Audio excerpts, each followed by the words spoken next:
can't wait to paint this. Gonna give it a big mustache.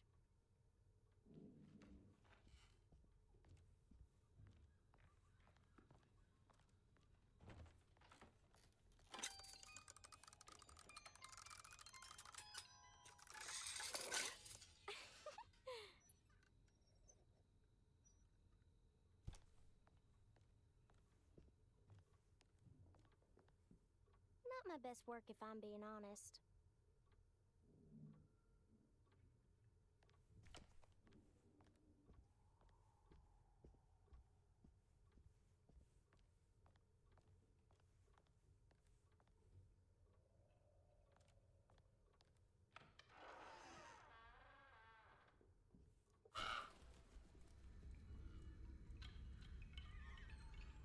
Look at this mess.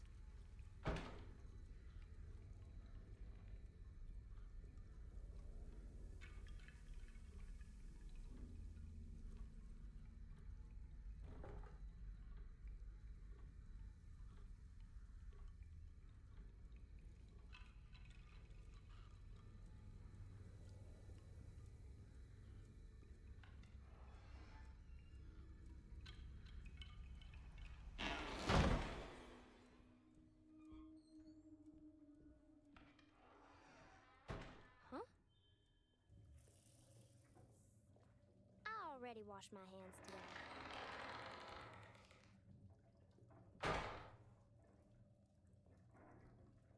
Cassandra should be more careful with her medicine.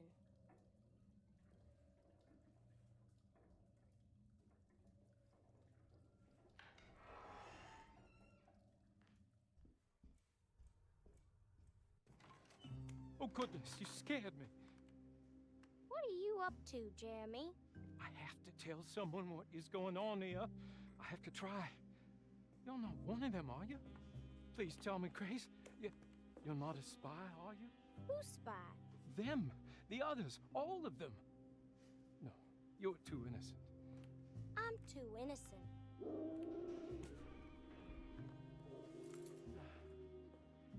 I need to get this letter to my niece. She would understand. Just give it to the clerk, Mr. Waits, and he'll post it. No, he could be in on it. What if he won't post my letter? Then don't make it look like it's one of yours. Here, let me do it.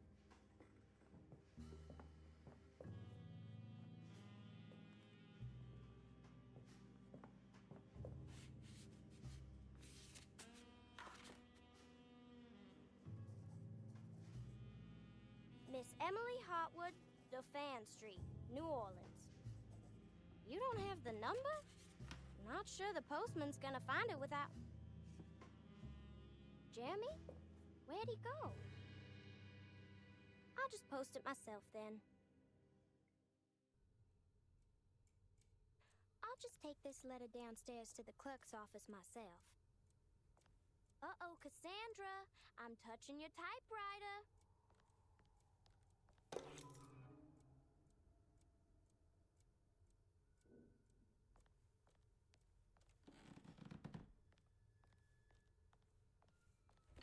I wish Batiste would drive me around all day. Maybe if I broke my leg. How are there so many books in this house and still nothing I want to read?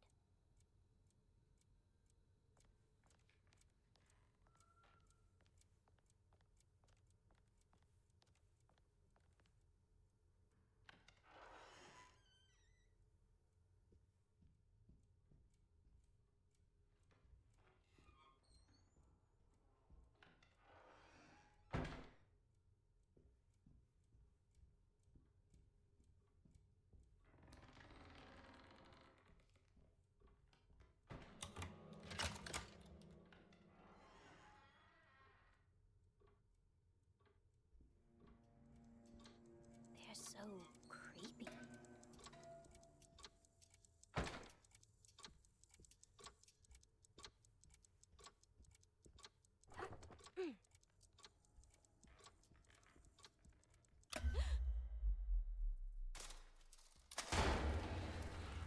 Oh no, Jeremy, what have you done?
glass pales in comparison to the foyer.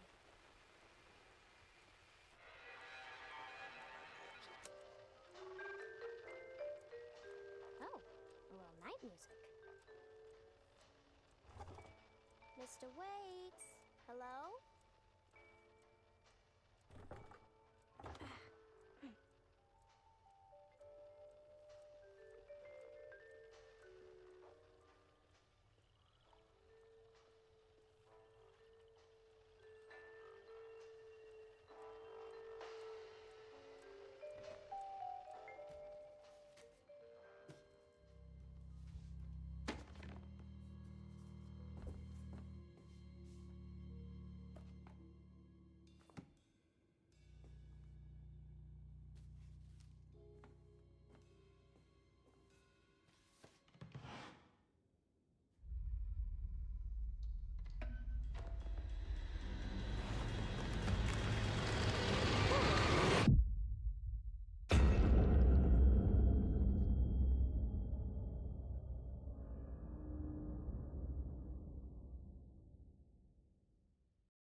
Last night I dreamt that my uncle hung himself in the attic, that we were too late.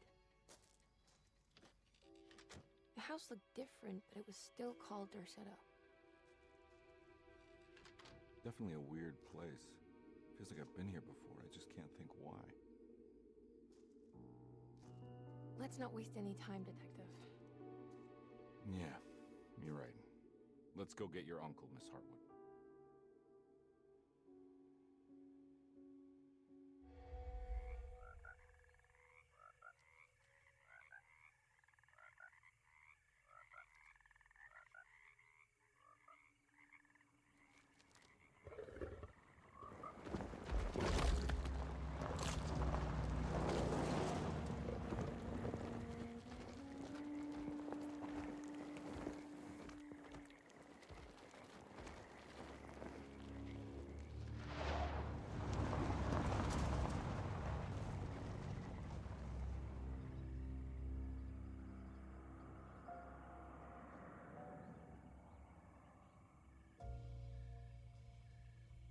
So, your uncle.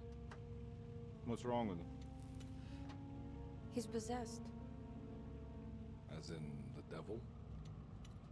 Something like that. He says a dark man is following him, watching him at all times. What do you make of it? It's nonsense, of course, but I'd be lying if I said it didn't bother me. You see, it runs in my family. Possession? No, Detective. Deteriorating melancholy. Practically every member of the Hartwood family is driven mad before they grow old.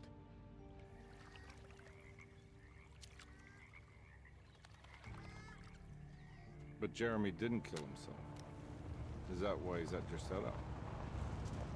Despite being convinced that he is truly possessed, he decided to put his last chips on Dr. Gray and his psychoanalysis, figuring he might stumble upon some cure.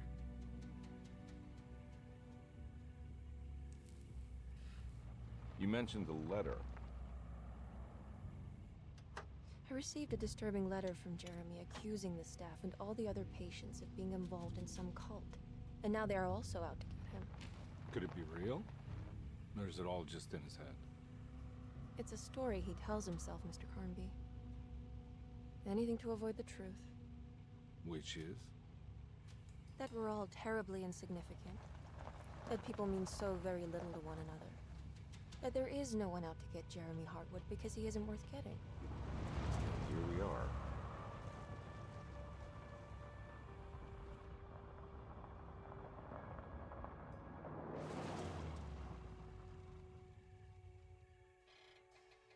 My uncle's not well, Mr. Carnby. I want to make sure he's all right. Then what's my part in this?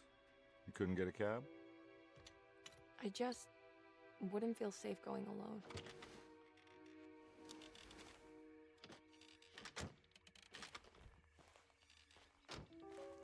Did you bring a gun? Yeah. think it'll actually come to that? No. But you might need to wave it around depending on how agreeable the staff will be. What exactly are we gonna do when we find Jeremy? I don't know. Let's just find him first.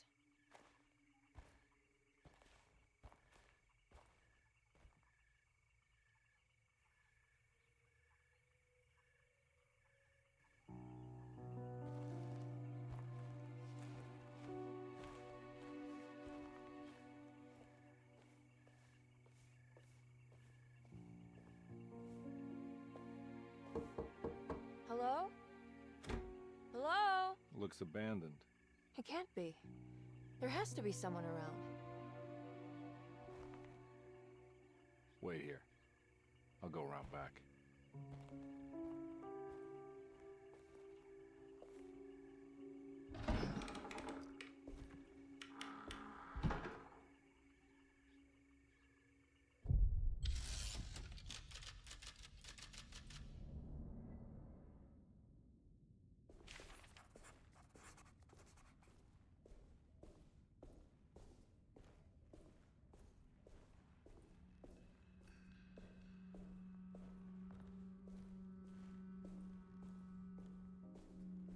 Now what do we got here?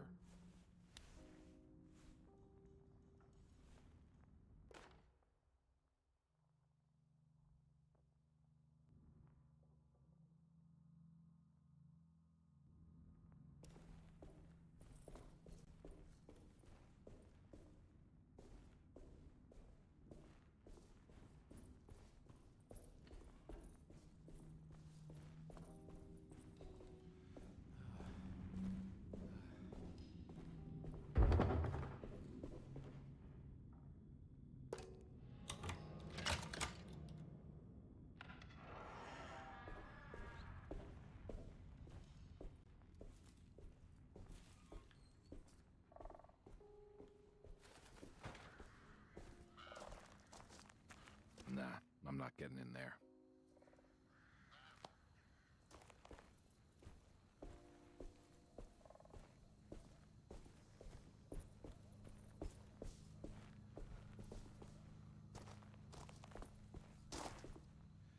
Hmm.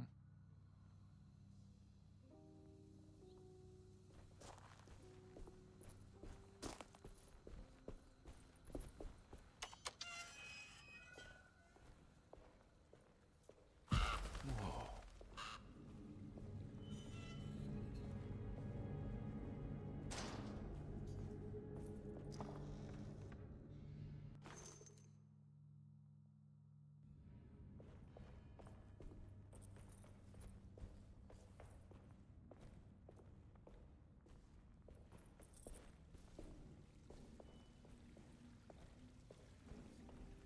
That's one big tree to fit inside a conservatory.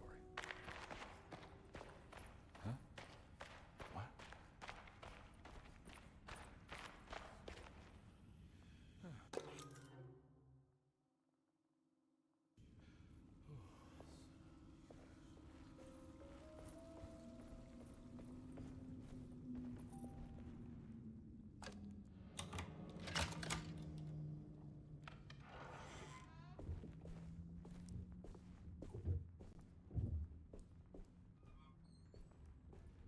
Don't mind if I do.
Please do not touch the boiler.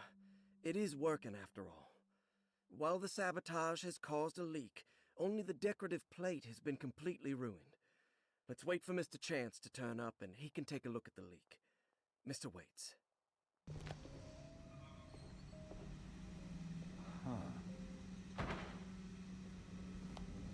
That doesn't look safe.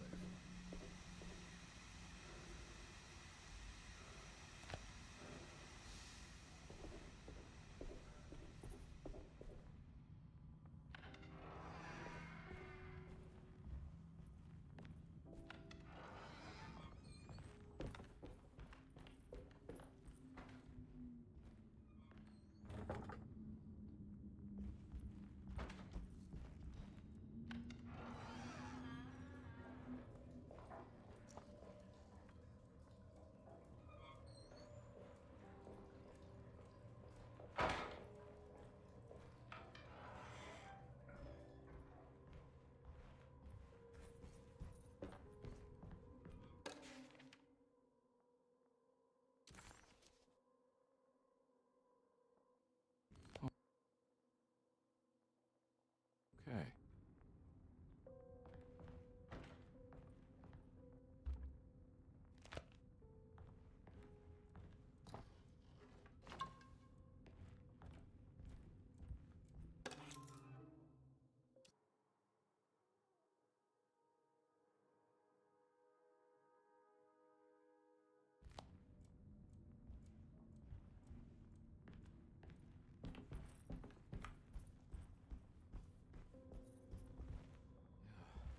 I need the key.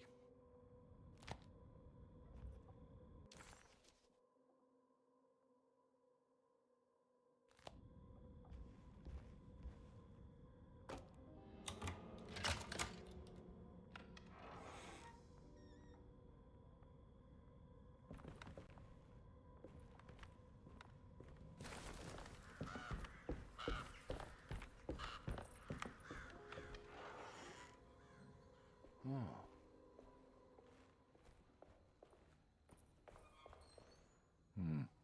I need the key.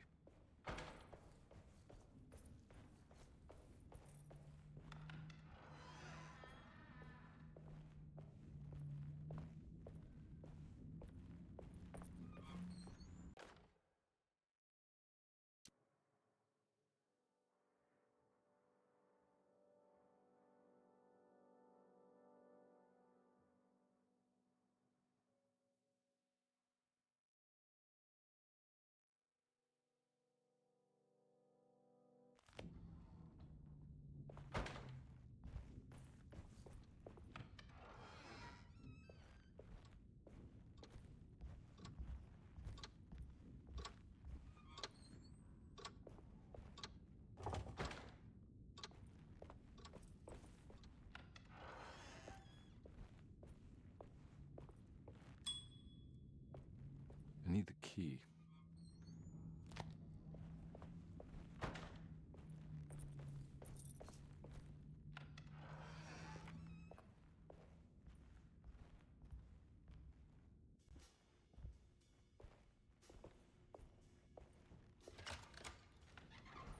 Thanks. What are you doing? Who are you? Whoa, pardon me, excuse me. My name is Edward Carnby, private investigator. I hope you don't mind we let ourselves inside. I do mind. This is private property. You can't just barge in here. I'm sorry about all this, but I'm looking for my uncle. It's urgent, and no one was answering the door. We can't hear you knocking anymore. None of us can. Who is your uncle, darling? Jeremy. Am I right? She has that Hartwood gloom, doesn't she? That's right. I'm Emily Hartwood. I just came to make sure my uncle is all right. Well, he is unavailable right now. You will have to come back another day. Unavailable how? Is he sleeping? We can wait. He's lost. Don't I know you from somewhere? Who's your man again, Miss Hartwood? My name's Edward Carnby, private investigator. Splendid. Enough! All of you, get back to your rooms. McCarthy, keep your eyes on the child. And you two, please leave immediately. Look, we're not here to cause any trouble. Just let us see the old man, satisfy the curiosity of my client here, and we'll be off. Jeremy has gone missing. There's no need to worry, but it might be some time before he turns up. The whole staff is looking for him. What? He ran off? I don't have time for any of this. Please, come back tomorrow. All right, in that case, we'll just wait in his room. You don't mind, do you? It's upstairs, right? Wait, you can't. Don't worry, we'll be discreet. In the corridor. It's the first door on your left. I'll tell Dr. Gray you're here. Excellent. Thank you, madam.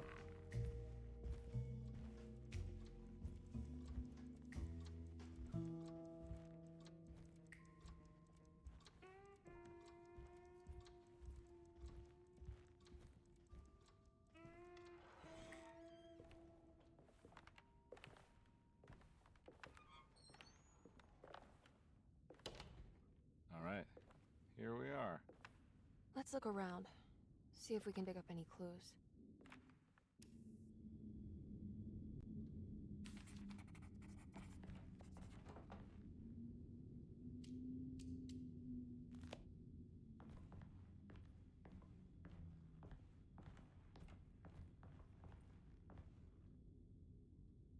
Anything important I should look out for? Did he keep a diary? Not that I know of, but it wouldn't surprise me.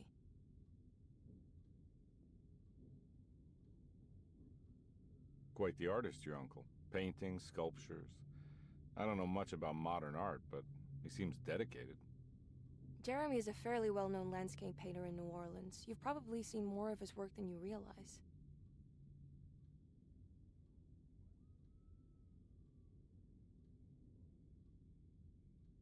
We should go talk to the doctor that the housekeeper mentioned. Dr. Gray? I suppose. Let's just do a little more digging first, okay? Sure, no rush.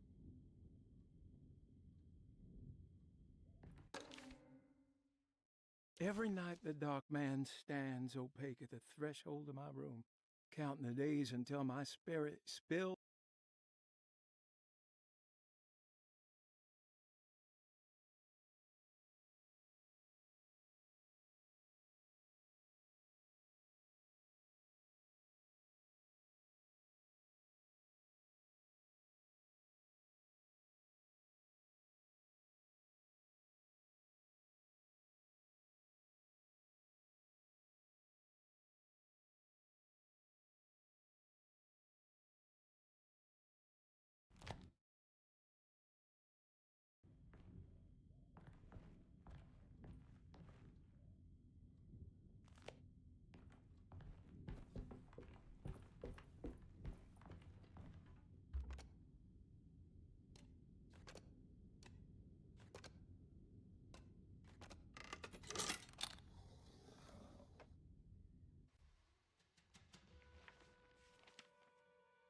Hey, you know anything about this? Looks like some sort of talisman.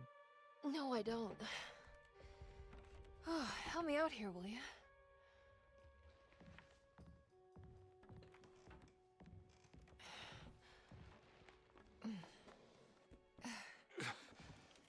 I would kill the guy to throw some of this stuff out. I'd be crazy too if I had this much junk lying around.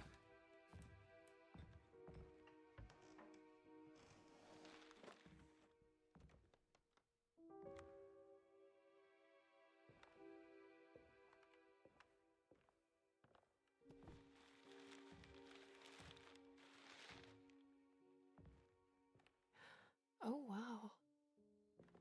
That's striking. I want to save this one.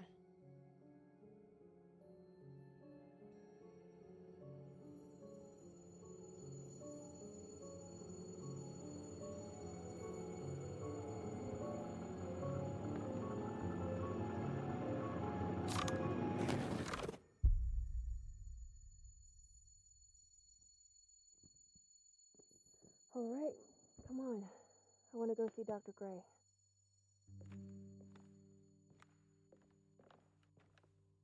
Come on, let's go. Yeah, I'm coming.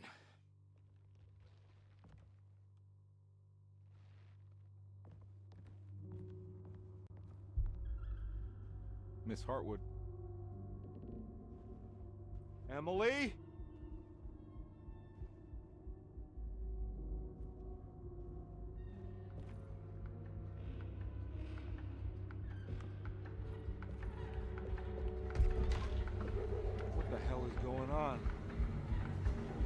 am I?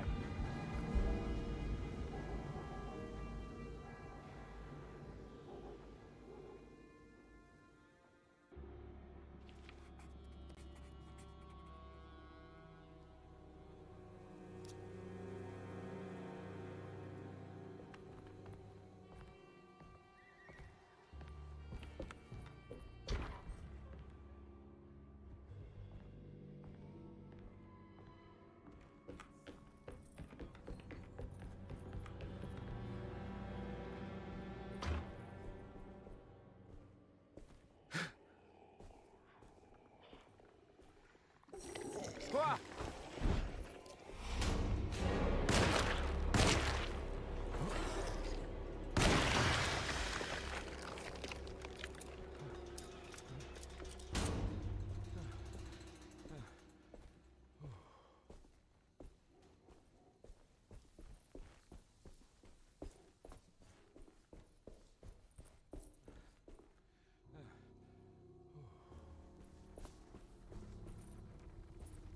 I can't go that way.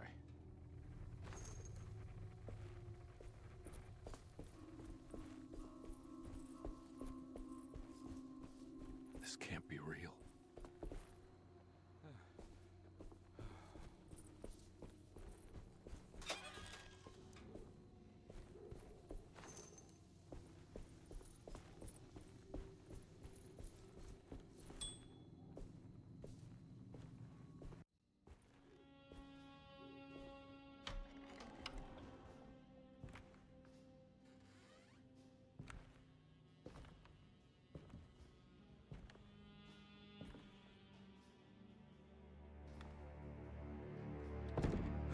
Don't let them get inside, compare.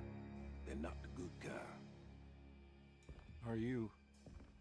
Is this your store? There are no owners here. We both strangers in Jeremy's store. Jeremy did this. How? The pact with the dog man. Jeremy warned us, but we didn't think much of it. I'm Detective Edward Carnby. I was hired by Jeremy's niece to find him. Oh, yeah? How much she paying you? $150. She's sure getting her money's worth tonight. Are you a thinking man, compare? No, not if I can help it. You know, I think Jeremy's hiding in a way we can't find him. He has this juju necklace that guides him. The talisman? That's right. It's some magic charm he got from Miss Jackson down the street. The voodoo priestess? You know surprising things, compare. Yeah, the Mama Loa. Here, take the key. I locked the gate to save her place from all the ghouls and goblins getting inside. Maybe if you go there, you can find some clues to show you the way. Thanks. I'll have a look.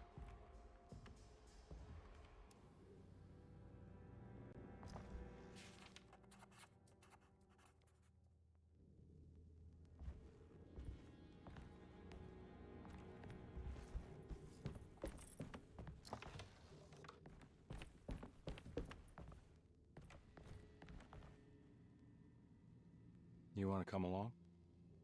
Nah, I'm gonna stay here for a while.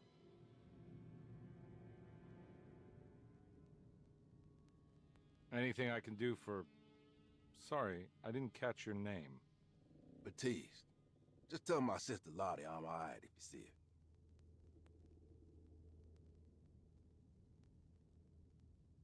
her. All right, I'm heading out. Be careful out there.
I recognize this place. It's Miss Jackson's seance parlor.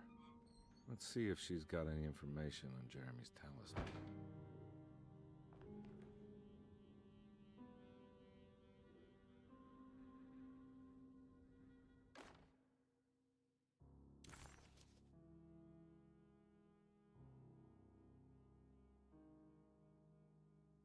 It's exactly like the talisman Jeremy painted.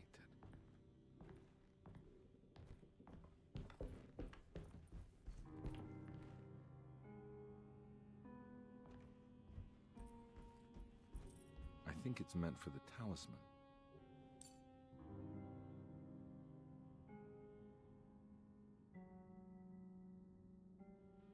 I think it needs numbers, like coordinates. Maybe there's something in Jeremy's notes.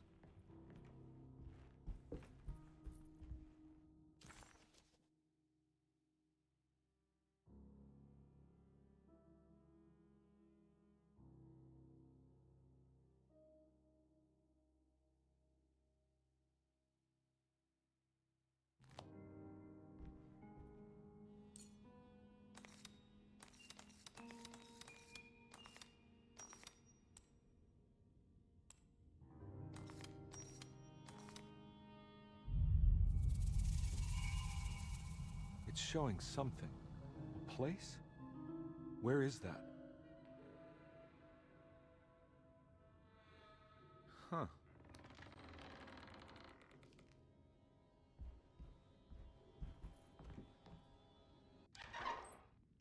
Detective, I was wondering when you were going to show up. Mrs. Thompson told me you were here. I understand you are working for Jeremy Hartwood's niece. Yeah, I guess so. I mean, you're not wrong. We came here for her uncle. I just didn't expect... I didn't expect this. You are Dr. Gray, right? That's right. You don't happen to have some identification, Detective. I'm not keen on having strangers prying into my business. Oh, Detective Edward Carnby, Decatur Street, New Orleans. Enjoying the Vieux Carré, Detective? Those old French quarters, the voodoo people, the gangsters. I'm sure you live an exciting life. Well, it's not quite like the stories, Doc. Just trying to make a living. Aren't we all making a living? Well, welcome to Deseto, Detective. I hope your time here will be useful. Now, what can I do for you? But why don't you tell me where I can find Jeremy Hartwood? Why wouldn't that make for a short visit? I wish I could tell you, but I'm afraid I don't know.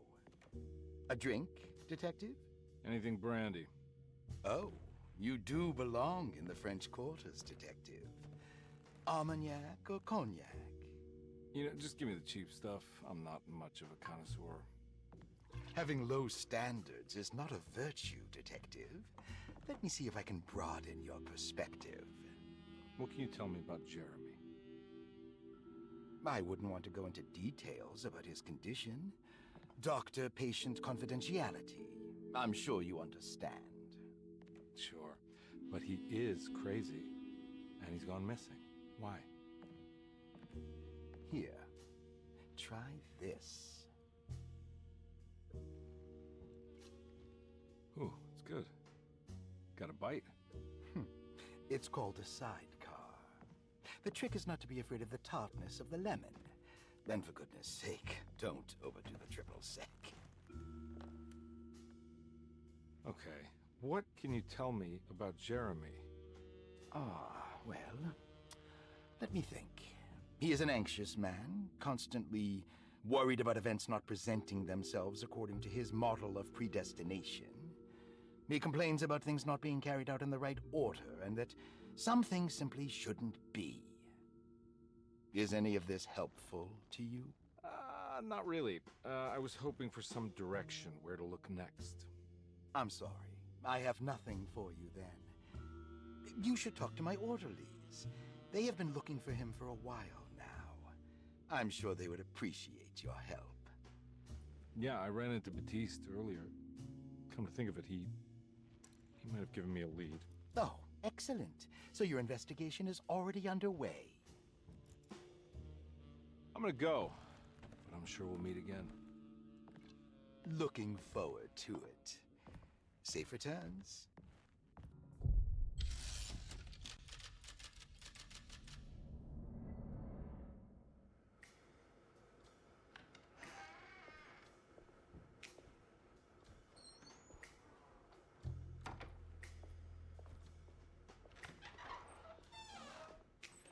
Detective Carnby,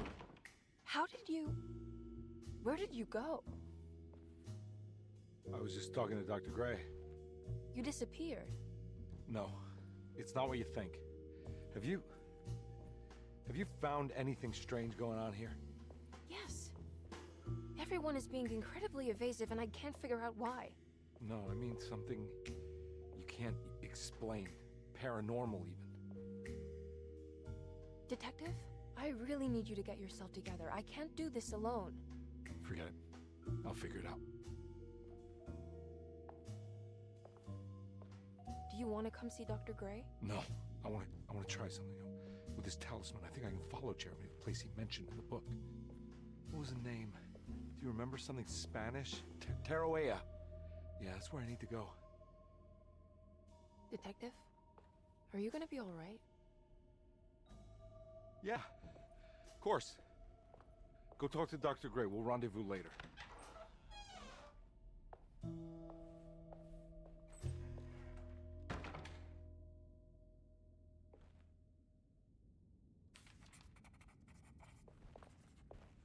This talisman brought me back from the French Quarter in the blink of an eye. If Jeremy can travel so easily, then he could be hiding anywhere, even Tarawea. If he can do it, so can I. I just need to figure out how the talisman works.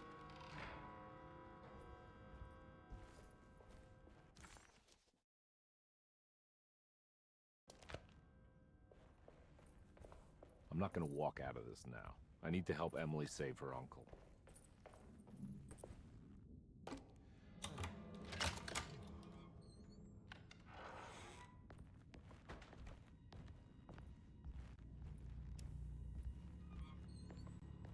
I need the key.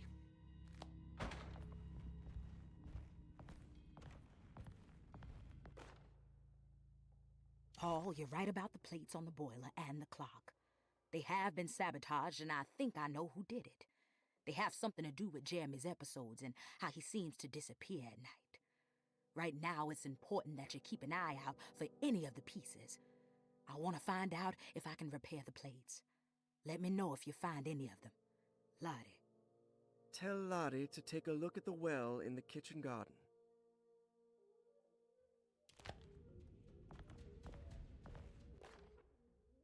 Dr. Elmore Lee Gray is DeSeto's chief doctor. Accounting and all.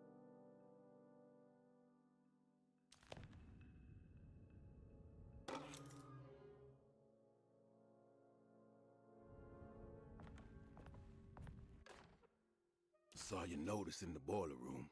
You should know Mr. Chance won't be coming back. I got no business being in there myself, but you can take a valve from the wine cellar if you want to try to stop the steam pouring out. Be careful.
There's no way I can get into this thing.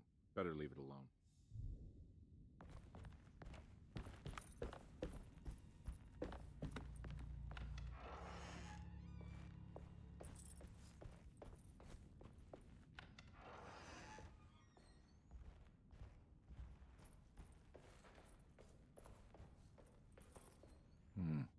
I need the key.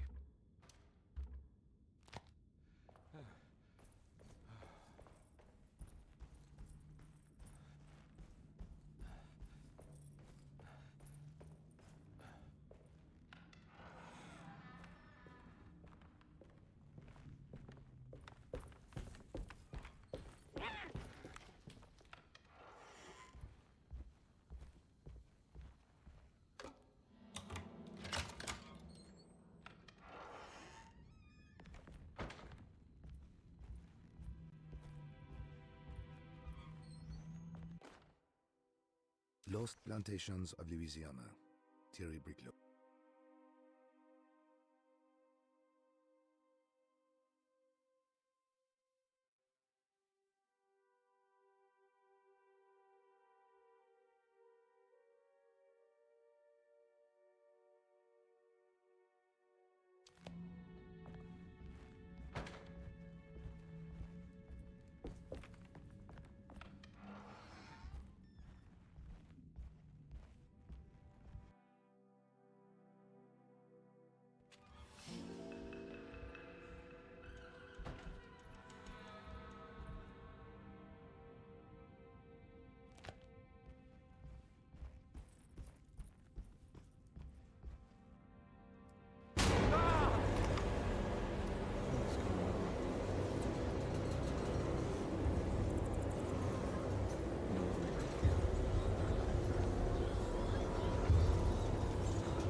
What happened?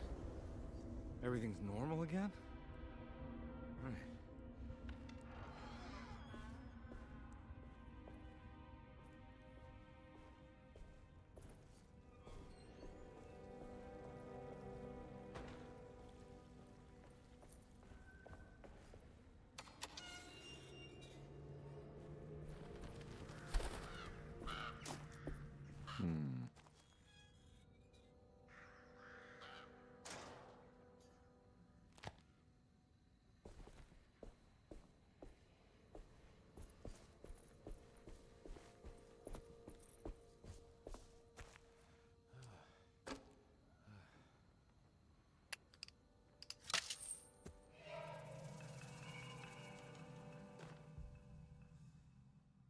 Okay.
Oh.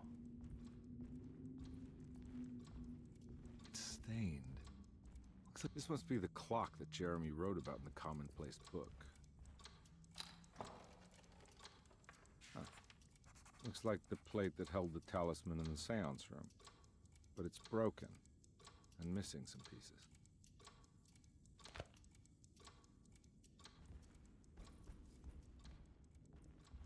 I need the key.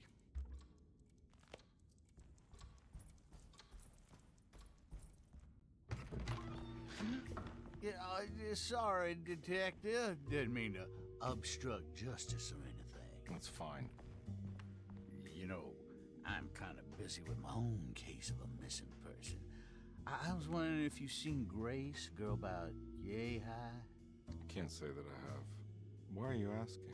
Well, I'm looking for her. Is she in trouble? No. She's just hiding somewhere. We can't have a rascal like that running around unchecked at a time like this, you understand? Well, I haven't seen her. Well, let me know if you find her. I'll be around. I'll keep an eye out for your man, Jeremy. You scratch my back, Detective, and I'll scratch yours.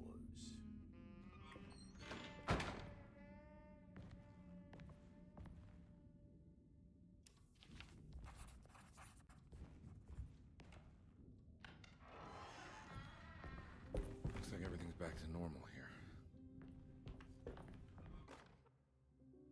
Emily's here.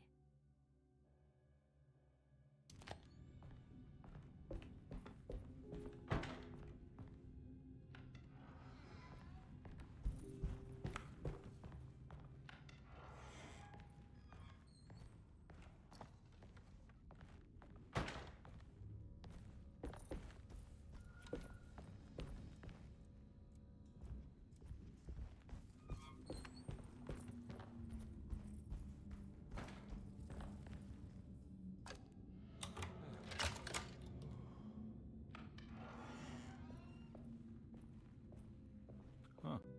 How eccentric. What a peculiar lock.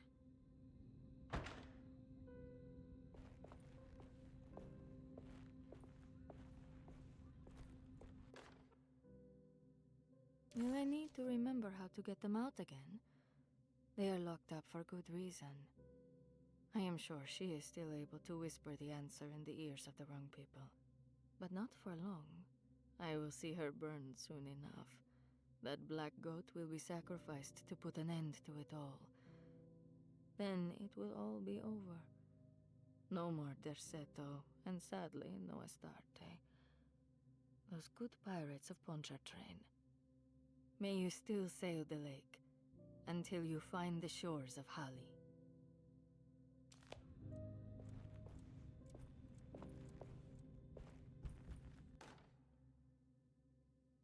I did it! I crossed the thresholds to my intended destination without a focusing device. My talisman now knows these roads, and I have no need for the plates. I can find my way to Lafayette as easy as I find my own room. I visited the grave of my father and seen the oven waiting for me. Thank you for opening these doors. I now must summon my courage and go back to that hateful mound outside the oil rig. I hope you'll be feeling better when I return. Jeremy.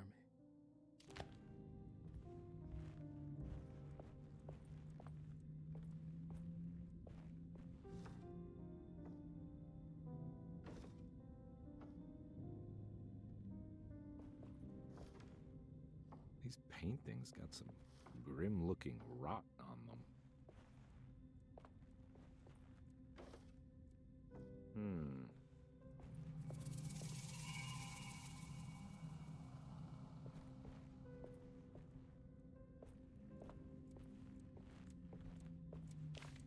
Astarte Artist Colony.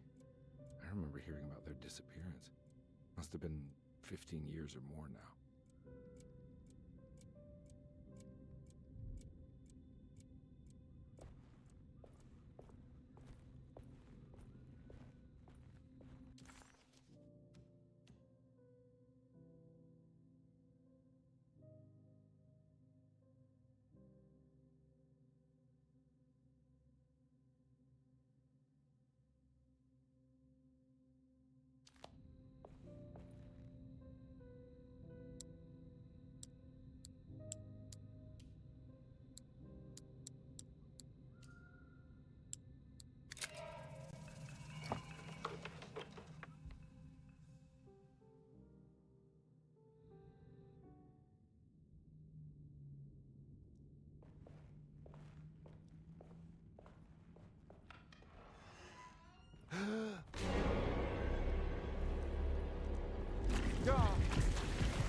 think the clock broke.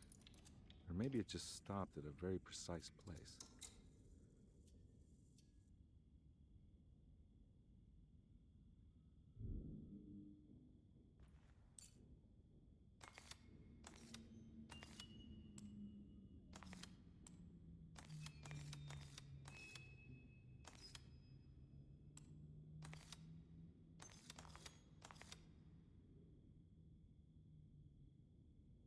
There's a picture in the black glass. It's showing me something.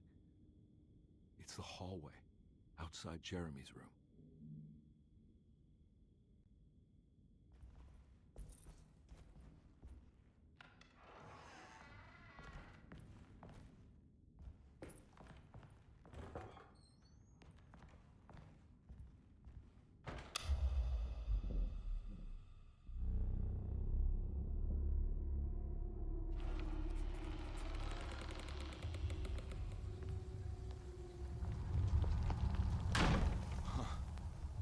I made it.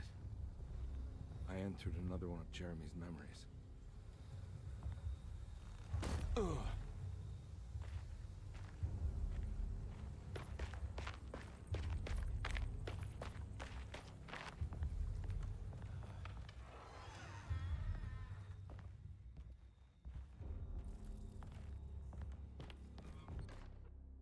May 1923.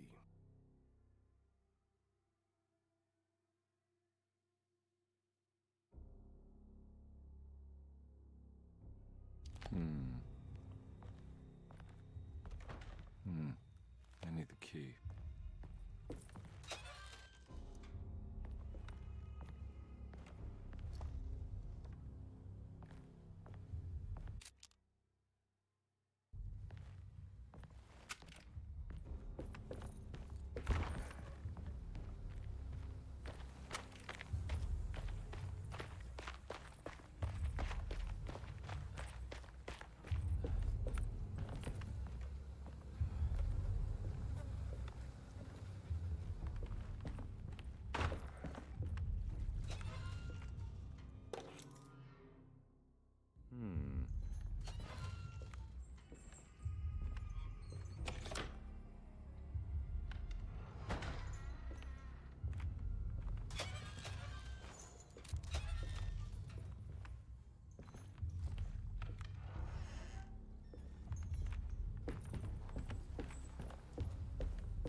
pretty weak. I just need something to break it.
rather fall to your death than go up in flames.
It's the hateful mound Jeremy talked about in his book.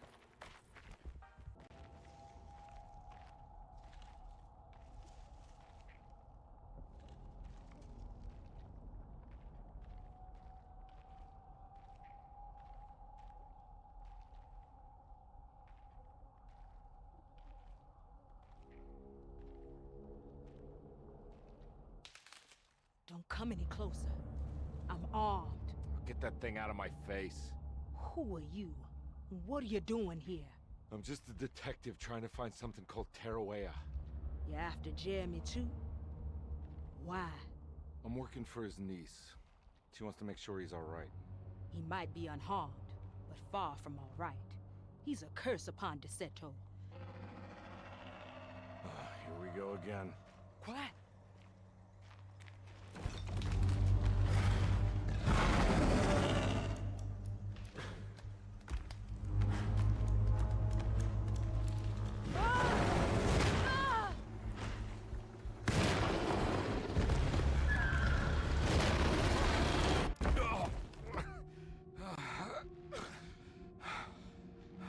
Oh, Christ in heaven.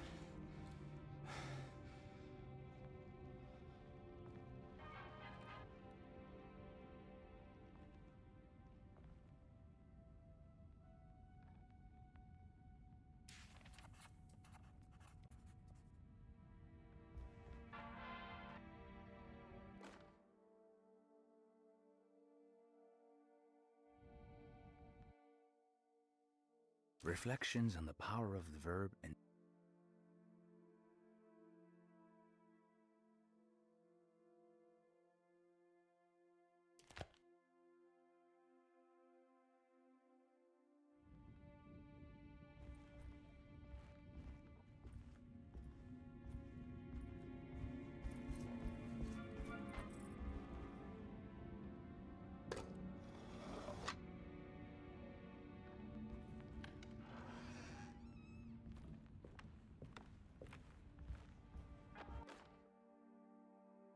The Barlow lens. Instructions. To double the magnification of your telescope, simply fit this Barlow lens to your instrument. Then operate the fine tuners to adjust the distance between your lenses. This is easily done while looking through your eyepiece. Simply search for a position where your picture is clear and appears flat. When correctly tuned, your telescope should present a clear picture with magnificent magnification.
There's something missing.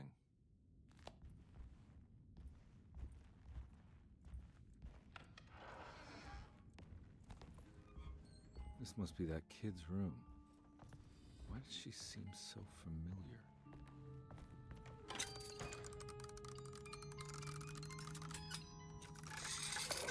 Huh.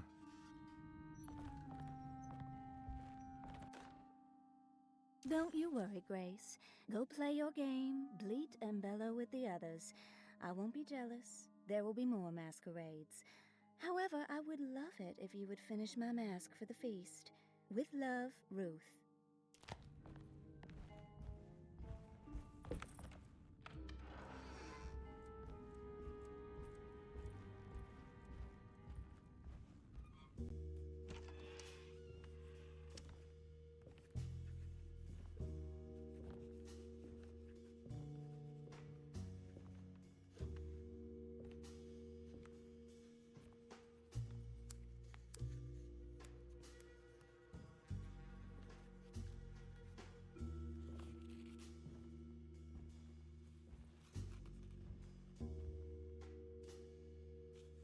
What you got there?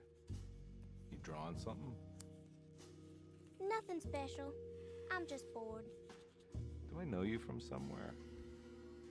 I remember you, Mr. Conby. From where? Don't touch that. Cassandra wouldn't like it. She wouldn't like it at all. Do you know where she is? I'd rather not talk about it. It makes me upset. Besides, she'll be back after the Feast of St. John. You think? Yup.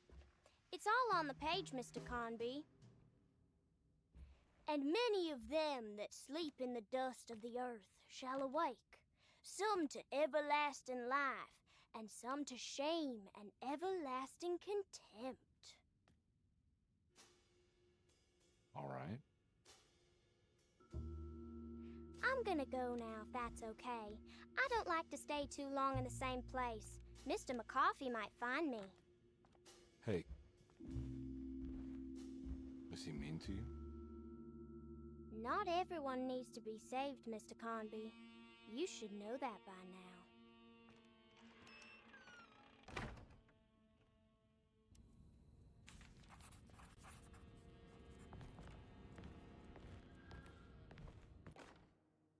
Miss Beauregard, I picked up your medicine at the post office today. As you understand, it needs to be administered by the orderlies for your safety. I've put the box in Lottie's room for now, and I'm sure she will find you as soon as possible. Mr. Waits.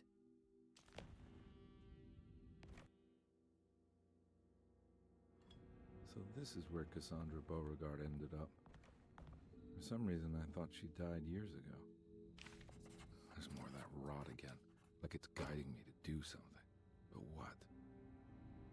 I don't think I have everything I need. If I find the full set of bottles, then maybe I can make something out of the stains of rot. It's another one of those strange padlocks.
Detective Conby, how good of you to come. Let me pour you a drink. What happened here? This place looks like it was hit by a bomb. Welcome to the madhouse, Detective. Thanks. Did the ceiling just collapse?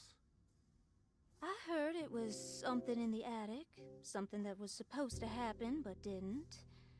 How that could have such consequences is beyond me. The truth is, I don't know why the room looks like this. But I bet your friend Jeremy does. You know where I could find him? Oh, somewhere in his past, I suppose. He keeps going on about that mysterious dark man. I think he is hiding from him. Or maybe he's with him. I can't really keep up. I don't worry much. Take a look around this room. You may think it looks spectacularly devastated, but I just think it's finally found its stride. It fits perfectly with the state of this place and its loonies. The same goes for the nonsense with Jeremy. In my eyes, we finally managed to match the wild ride inside all of us. Well, I'm happy you find the evening so harmonious. I hope you don't mind me setting things right. Jeremy's business, that is. This room looks beyond my capabilities. Good luck, Detective. Hope to see you again soon. Yeah. Evening, miss.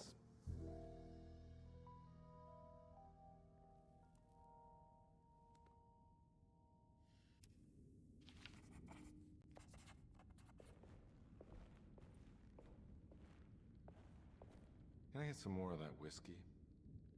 Go ahead, Detective. I don't think I can stomach any more anyway.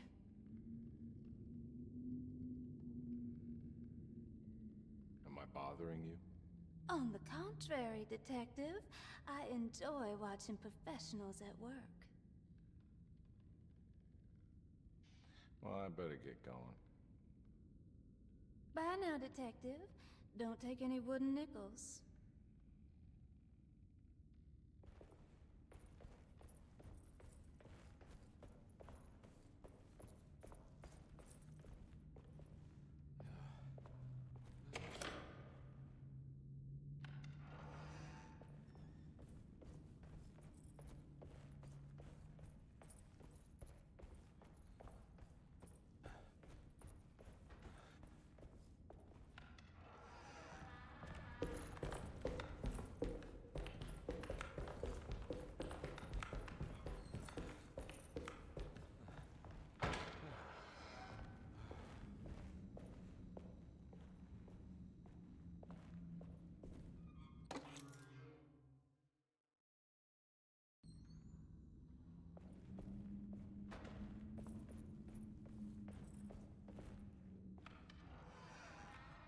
Ugh.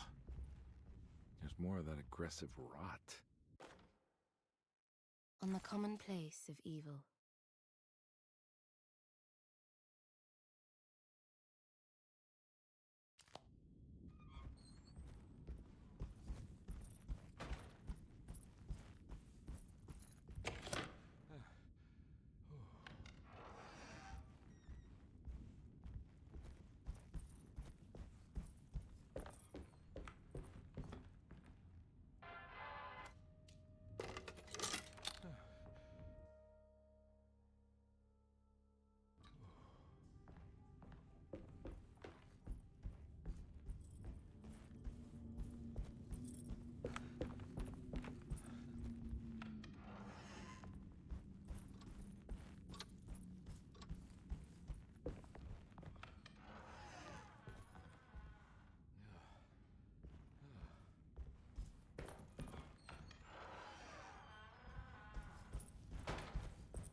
The rot made the shape of a snake. There must be something important to find here. Maybe it has something to do with the numbers on the labels.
It worked.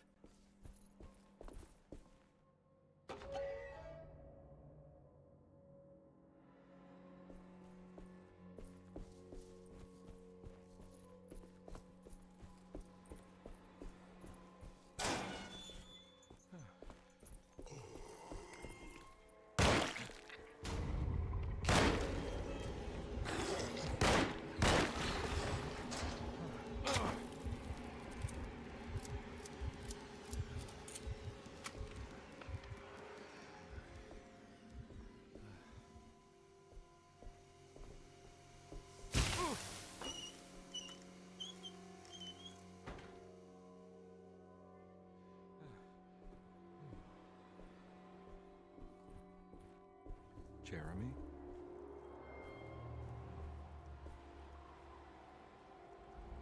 What the hell is going on?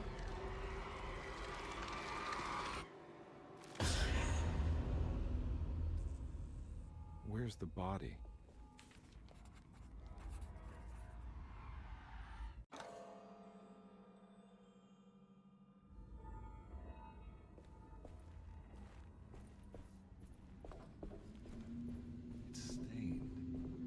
Like some kind of rot.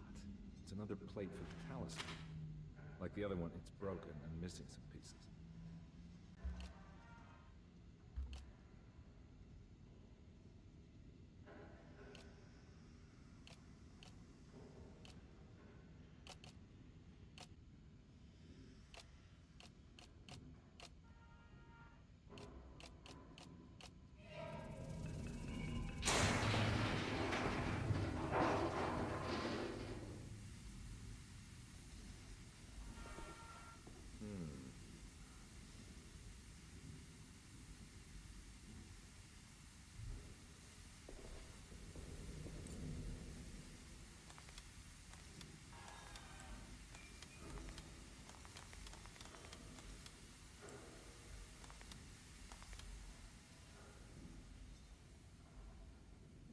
Black glass is showing another room. Must be a way to another one of Jeremy's memories.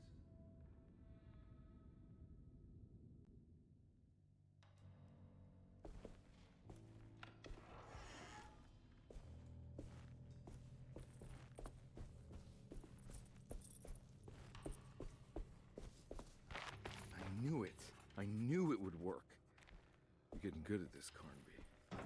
Maybe a little too good at this.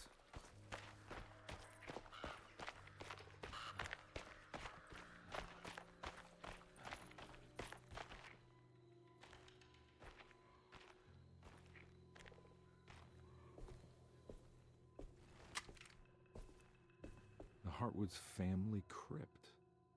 Emily's family must have deeper roots in New Orleans than I thought. I figured she was a Yankee like me.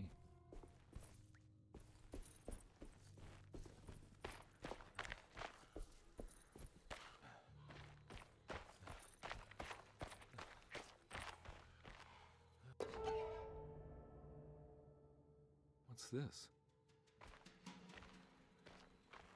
Now, what do we got here?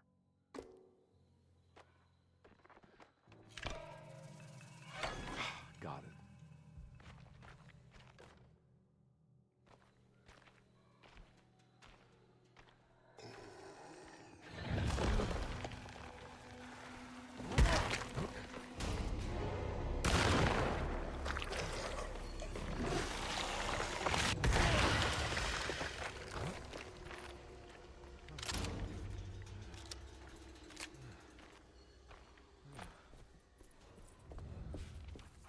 Jeremy sketched this chapel in his book, so it must be important. Looks like I'll need more medallions to open it, though. I don't think I have everything I need.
Please don't touch her.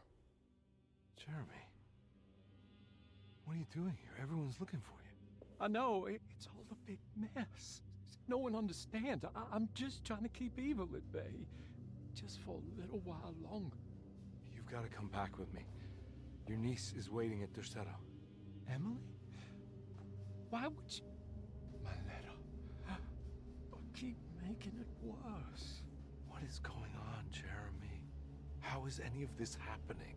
I made a terrible promise with someone. The Dark Man. Who is he? No, don't say his name. He can hear us. He's always listening.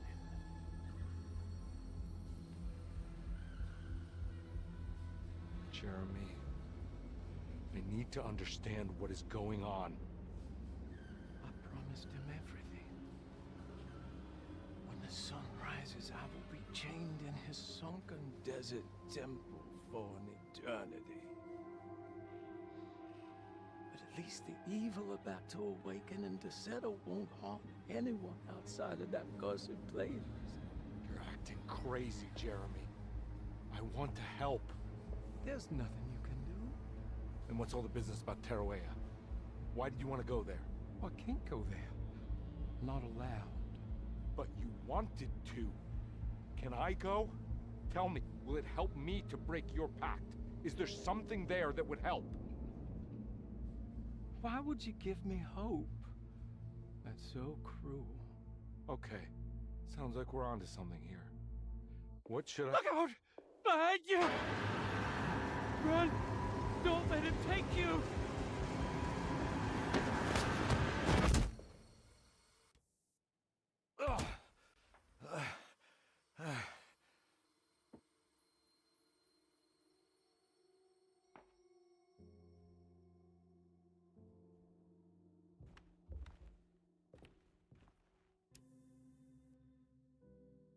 I've seen so many strange occurrences lately. Memories explode into existence and then burn out like tired glass bulb filaments.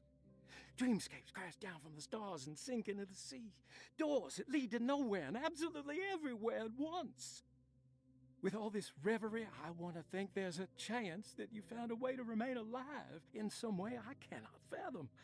Just like I've learned to navigate with my talisman. Maybe you, with all your knowledge, you somehow knew a way to find me again, perhaps in Teruea. Oh, my love, Jeremy.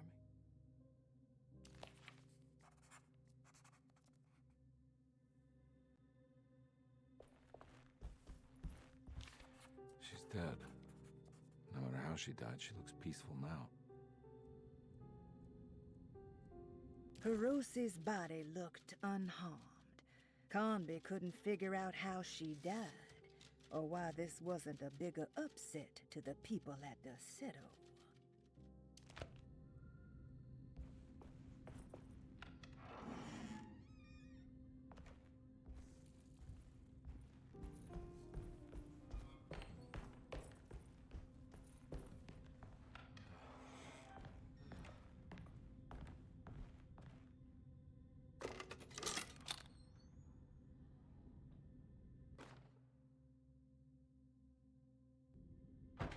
Telescope lens. Why would he lock that up?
What's going on? It's dialing in something all on its own and it's showing the way to another memory? Where is that?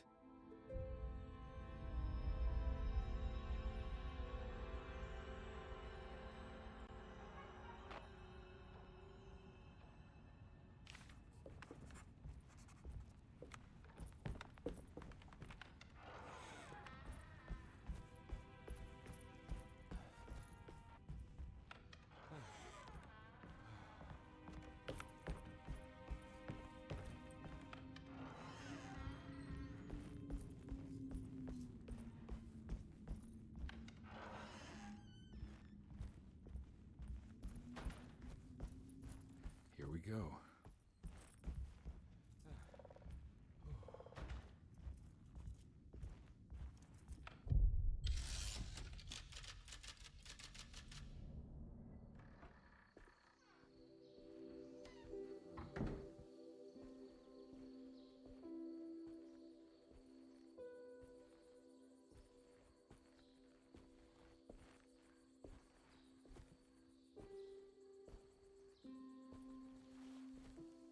I'm glad to see you made it. I had my doubts, but the hope you instilled has yet abandoned me.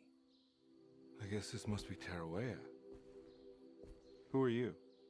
My name is Juan Luis Jorge, and this is indeed the convent of Tarawea. You'll have to excuse me, but Yermi never got your name. The name's Edward Carnby. I'm a private investigator. You're not a patient, are you? No. I'm the author of a book that Yermi once found important. How does that work? Are you part of this memory as well? Is this even a memory? I think calling me a manifestation of Yermi's subconscious would be more correct. And so is the convent of Tarawea. I'm a man Yermi has never met, and we are in a place that he has never been. Okay. So are you here to guide me or something? I have no more purpose than you do. I simply am. I will happily help you, of course, if I'm able. If you are already somehow part of Jeremy, why did he want to come here? Isn't he sort of here already? Yermi wanted to come here because it's a representation of his mind at peace. When Dr. Gray asks him to find his focus during his sessions, this far-flung convent is what Yermi imagines. He is under the impression that if he could physically come here, he would reach a perfect equanimity. A spiritual apotheosis. You don't think it would work? Yermi subconsciously knows it's just wishful thinking. He can't come here. Despite the pathways opened by the dark man between their Seto and Yermi's psyche, it's simply not possible. But I'm here. Indeed. It's a shame it's just another place for you, Detective. Otherwise, you could have become a Buddha. Always a bridesmaid, never a blushing bride. Am I right? Yes, I suppose so. You'll have to chase enlightenment elsewhere. So what's the next best thing? What can I do here? You should seek out the convent library and try to find the truth about Yermi's relationship with the Dark Man. It's the sort of knowledge he represses and is unable to reflect on. Will it tell me how to break the pact? Perhaps. At least you'll have something to confront Yermi with. Wait, why can't you just tell me? I don't know such things. You'd be better off consulting the text of Dr. Freud if you want such answers. No thanks, I hate shrinks. There is another thing you should know about the library. He is here as well. The Dark Man has been working his way through the text for a long, long time. He's here? How am I supposed to get past him? Be careful, Detective. Oh, jeez. Just perfect.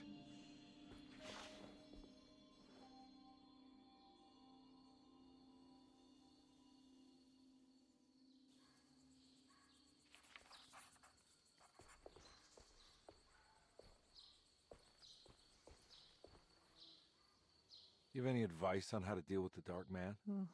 I suppose suppression could work. Try not to pay him any attention.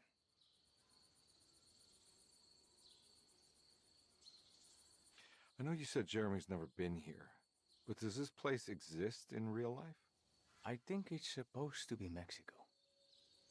but I am not certain of Tarueya's origin. Well, good to meet you, Juan. I'm going in. May the gods be with you, Edward de Vilban.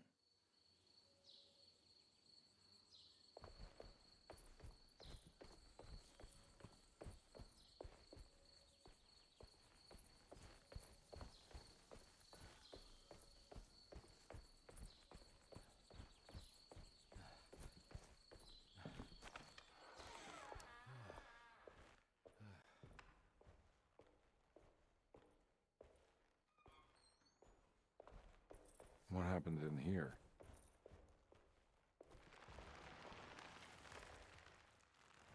Ugh.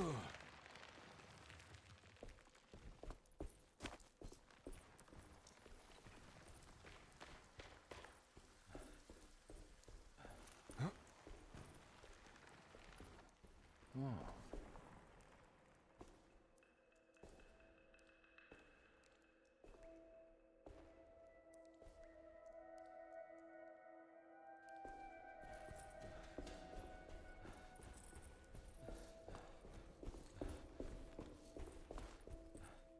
There's something missing.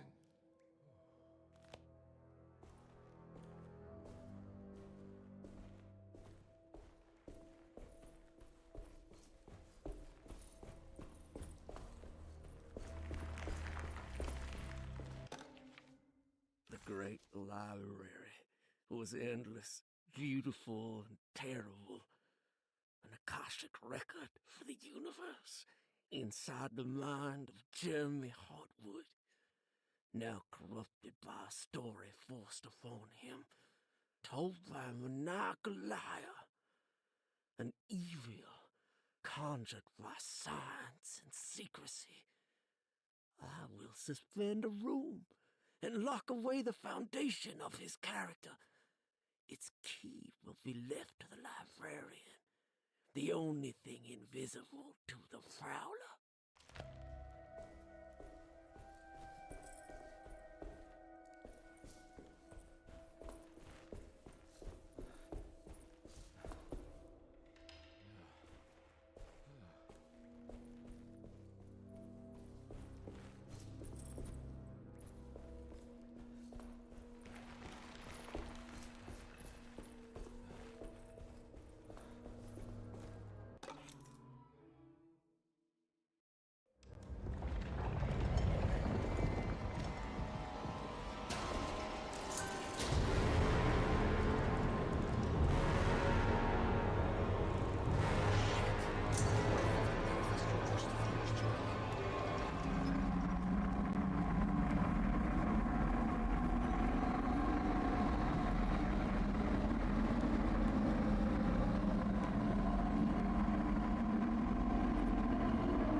was in the hot autumn that I went through the night with the restless crowds.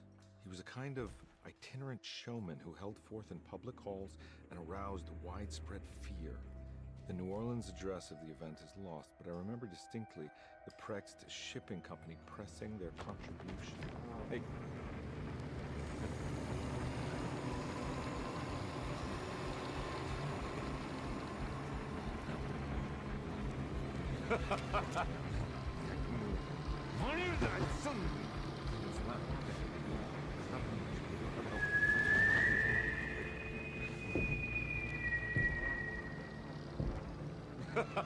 Detective! What? What?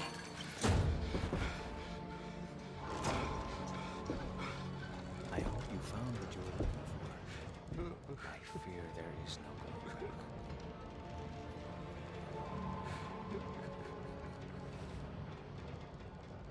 I was so close. There must be something I can work with. Come on, Garby, think. Think. The shipping company. Prext. Right. Good luck, detective.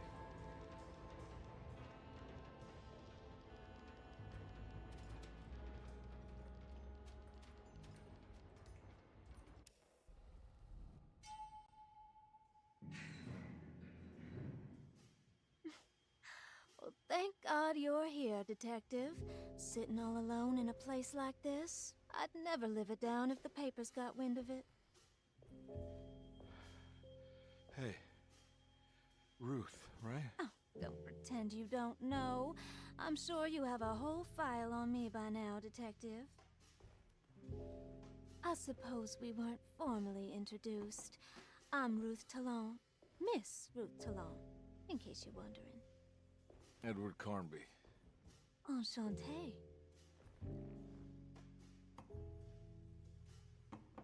Are you sure?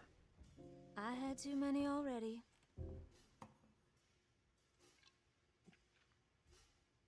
Nice. It's good. I know. I have great taste, Detective. I heard you're trying to break Jeremy's promise to the Dark Man. Yeah. Do you know anything about that kind of stuff? No, but it makes you wonder. If he made a promise, can't he simply stand by his words?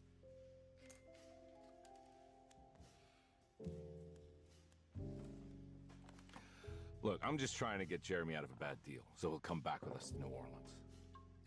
Well, if all fails. What are you doing? It's a sign of submission to the Dark Man. I saw it in a dream once. What?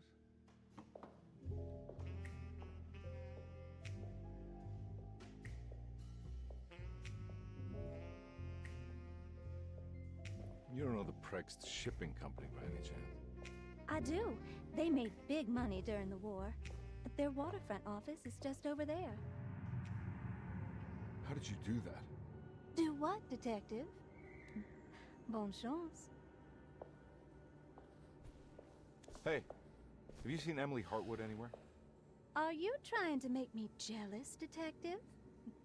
No, I haven't seen your doll anywhere.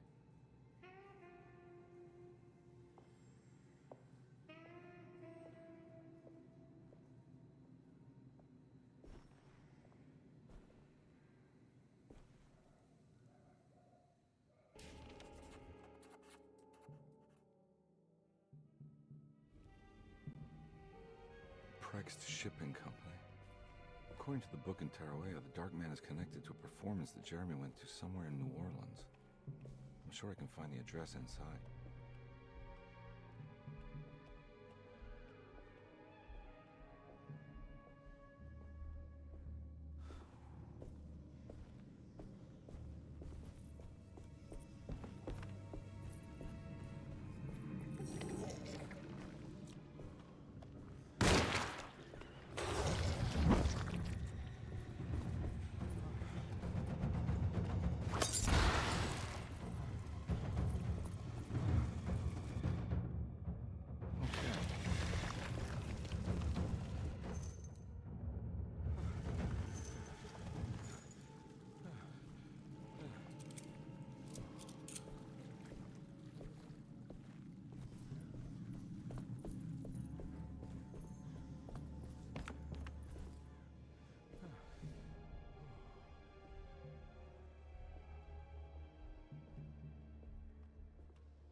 The sewer system has a tunnel running right below Preg's shipping company. I bet I can use it to get inside.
Hold up.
Inside the warehouse. The office must be upstairs.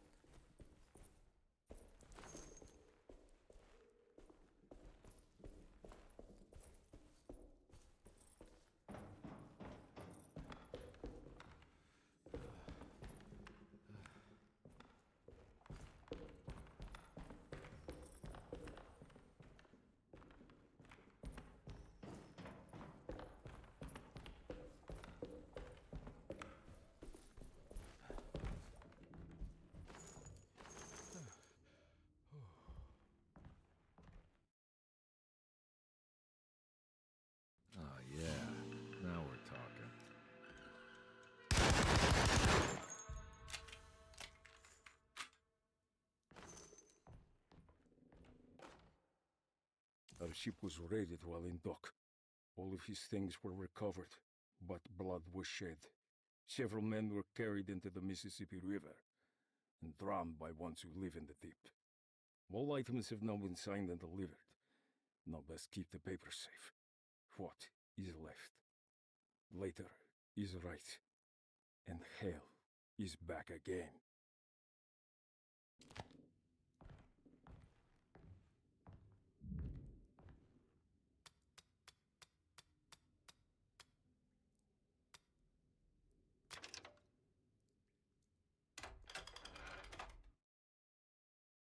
Gotta go manifesto.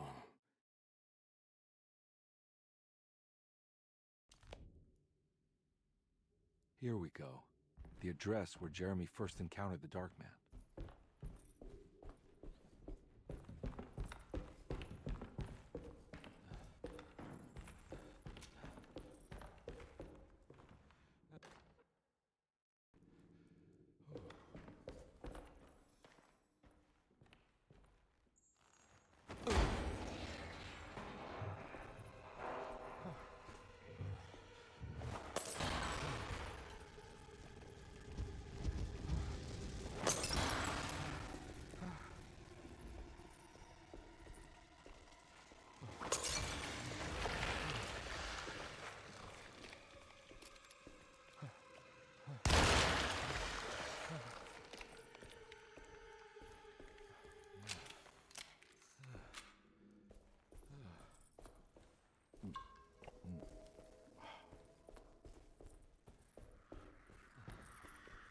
Looks like the fog cleared up.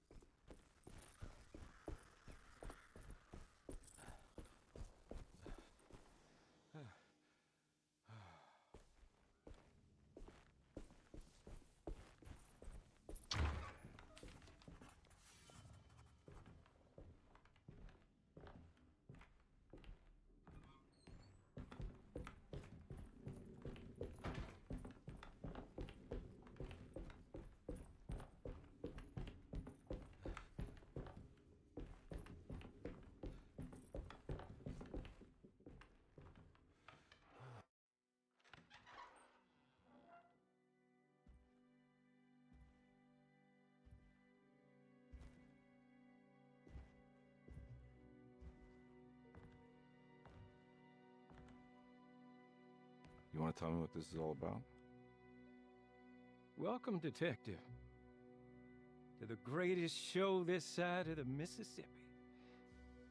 Now the hotel, the Black Pharaoh, the ancient magician who lived 1,000 lives and wore 1,000 masks. I can see why you settled on calling him the Dark Man. Saves you breath. So, you got scared by a stage magician, and now he's living inside your head. You can mock me, Detective, but you would be the crazy one to think his presence can be ignored. Look where we are!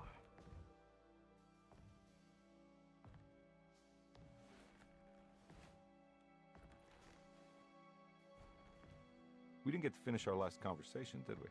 You were about to tell me how to break the contract with the Dark Man.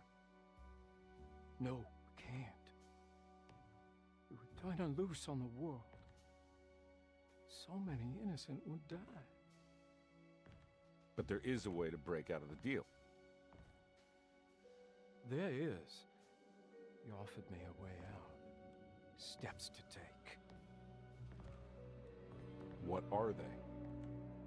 You'll never find them. They're forever entombed in his sunken desert temple. Jeremy, I'm not your enemy. Tell me where to go. How do I find the temple? No, we can't.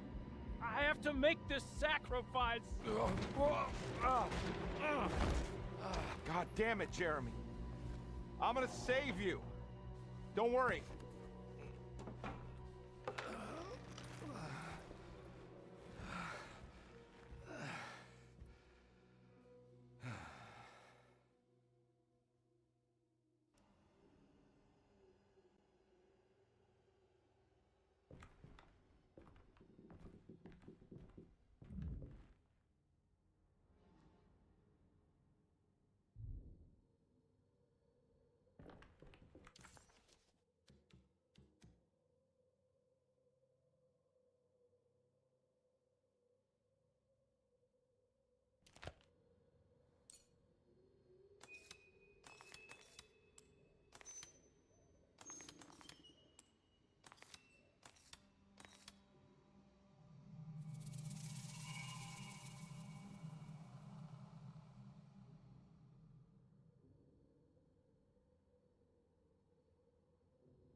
sunken desert temple. I better get down there.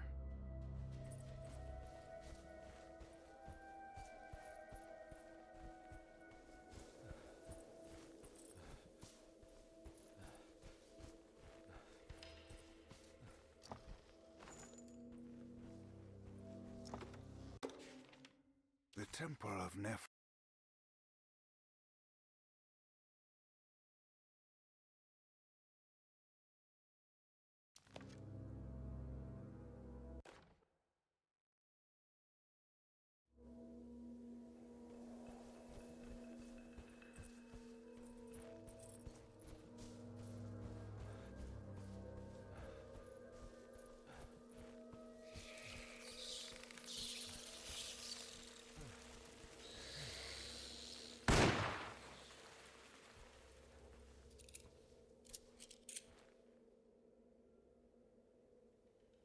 Here we go.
There's something missing.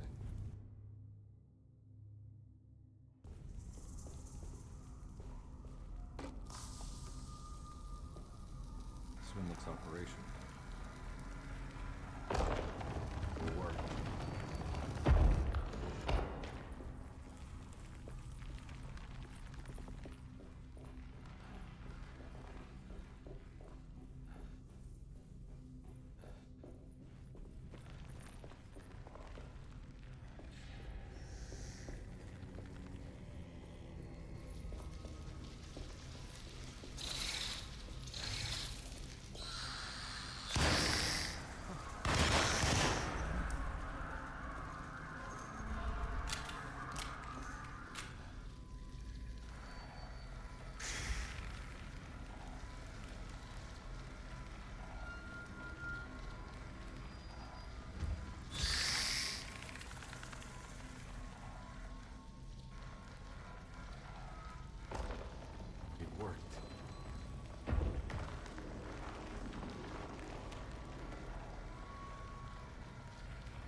collapsed.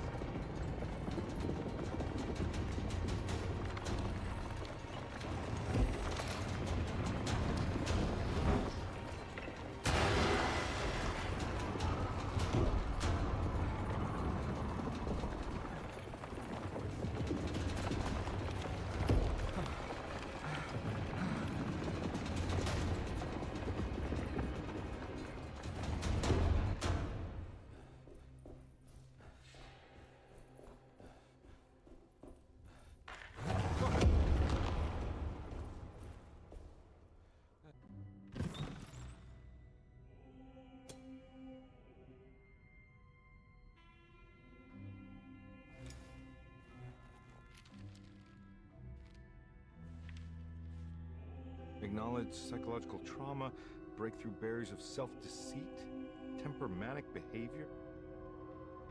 These are the Dark Man's terms. The contract. Huh?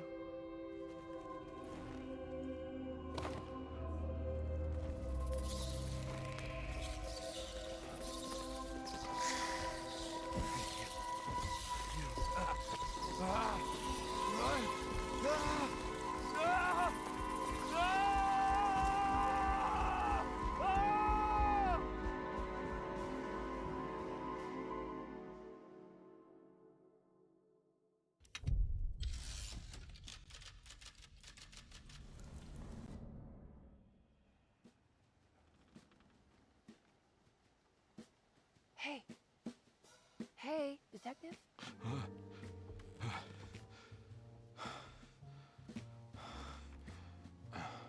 What are you doing? Oh, I found something. Great. Was it alcohol? God, no, I just got the wind knocked out of me. I think I know how to break the contract with the Dark Man. What exactly does that mean? Everything going back to normal. All right. I found some more information on Dorsetto and the patients. There are some seriously strange things going on here. I'm pretty sure 2 of the patients are dead, and maybe even the clerk. Oh, yeah. I kind of just gave up on worrying about that. Well, just keep your eyes open, I suppose.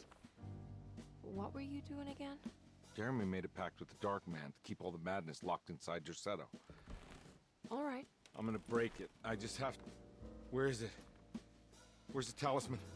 It's around your neck?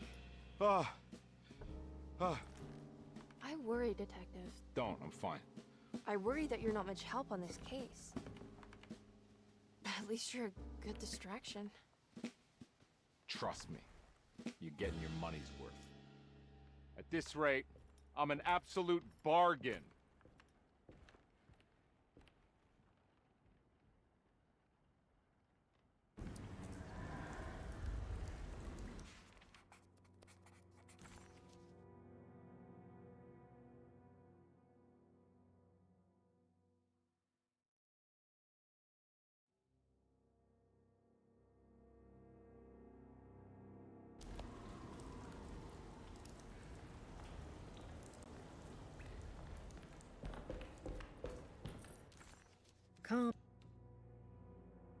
Combe never thought he'd be so happy to be back at Dorsetto. It felt like he had crawled through a long, dark tunnel of misery and regret. Now that he was back, Combe could look into the steps mentioned in the contract. But there was one thing that gnawed on him. What exactly did this have to do with Dr. Gray?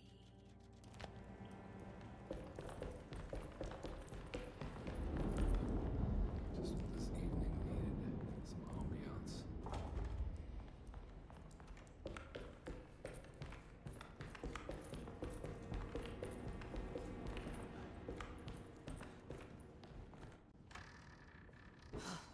Got to be around here somewhere. He wouldn't leave this house. I don't know what to think anymore. You run into that detective fella? Who is he? Can he be trusted? I think he one of the good guys. Well, you know, like us. Will he be all right with her coming? Praise the mother. You don't need to know about all that. Just Just calm down. It ain't time yet. God, it hurts. As far as I can tell, Detective Combe seems to be solving problems. not cause him. Just be ready in case he starts anything.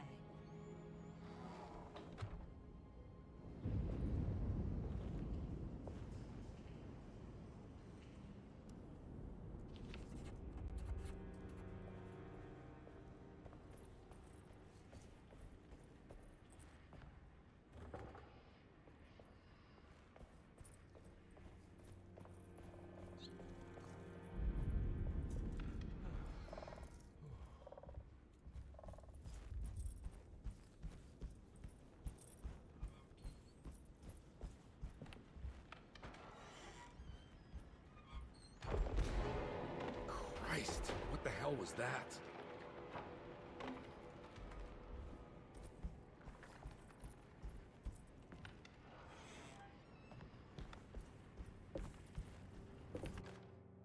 Lunacy.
There must be a spare key to Dr. Gray's office in here somewhere.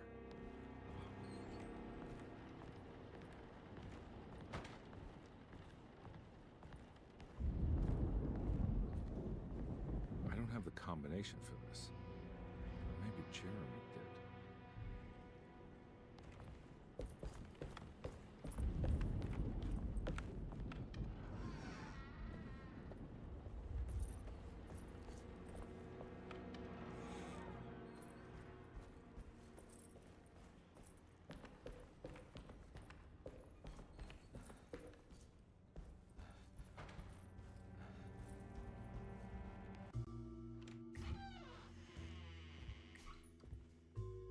Detective Conby. Good to see you again.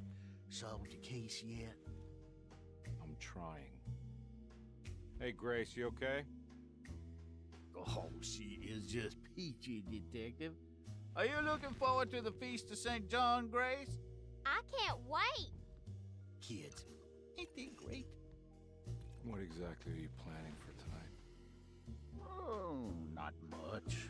We eat, we drink, we pay tribute to the wishing tree in the conservatory. The usual. Then why all the excitement?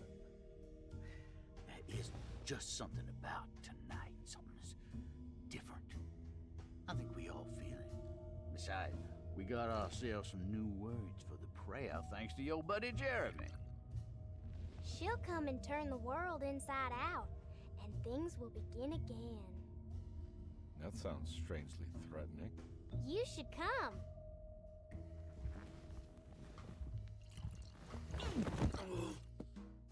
God damn it, Grace. Stay put for once.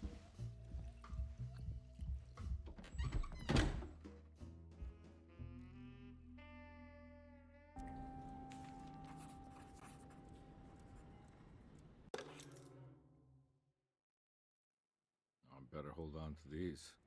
Wouldn't want them to get lost.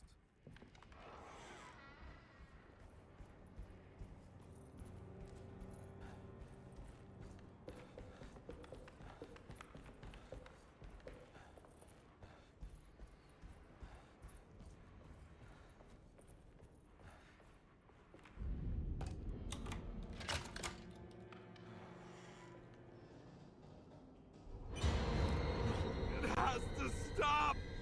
I gotta make it stop!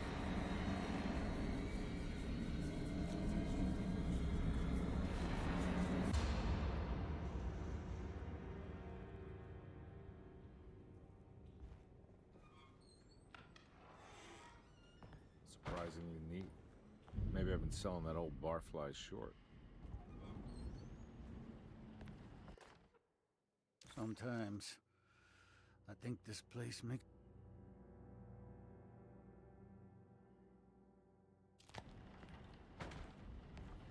Looks like McCarthy has something hidden inside.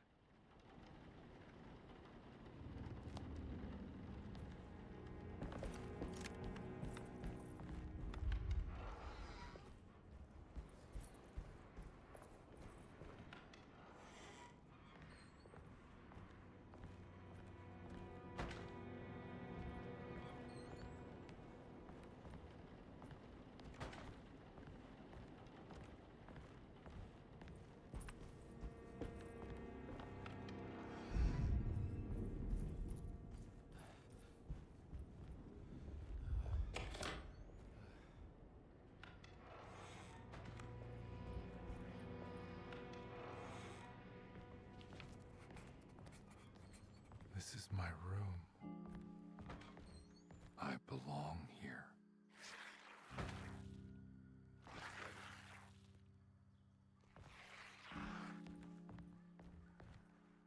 I know that number.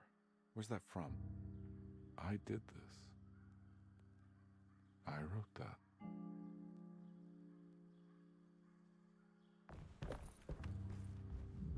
I know the combination. I carry it with me.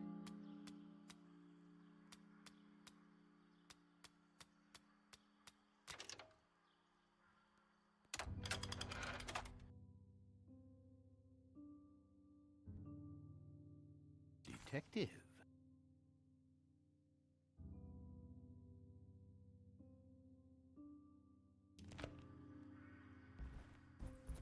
How long have I been here?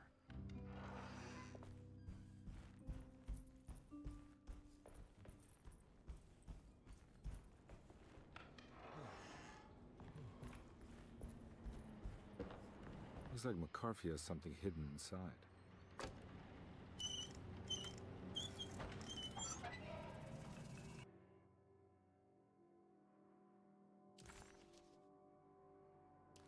Why would McCarthy lock this up? Was he trying to keep Grace from completing the chain? If so, couldn't she have just made another drawing?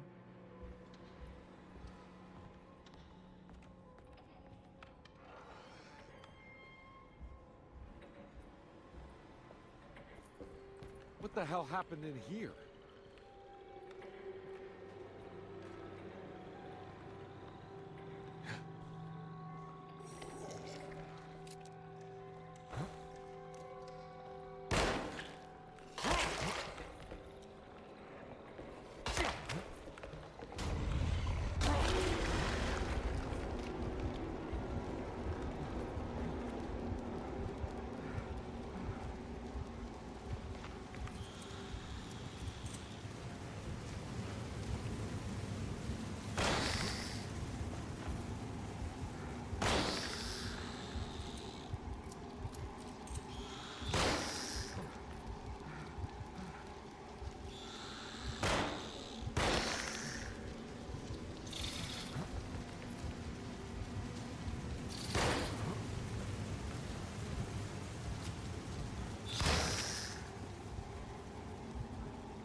This looks familiar. How am I back at the office? Jeremy's never been here. That's me, isn't it?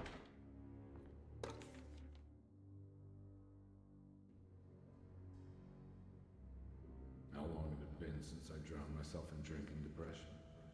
It had all felt so peaceful, slipping away into oblivion. A welcoming dark void wrapped around my mind like a heavy blanket. It turned off suddenly as I woke up from the sound of my office door closing shut. A messenger had left a telegram from Mrs. Saunders. She had a lead on where to find her husband and her kidnapped daughter.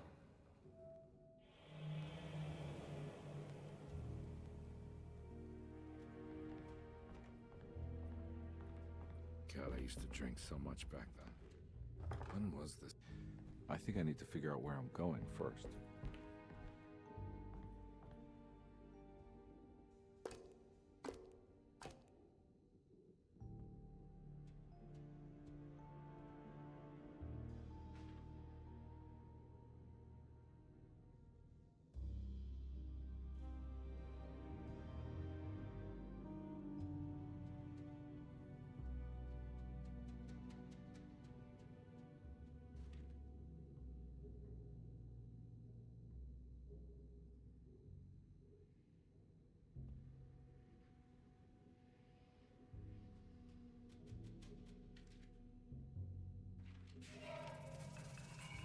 I remember this case.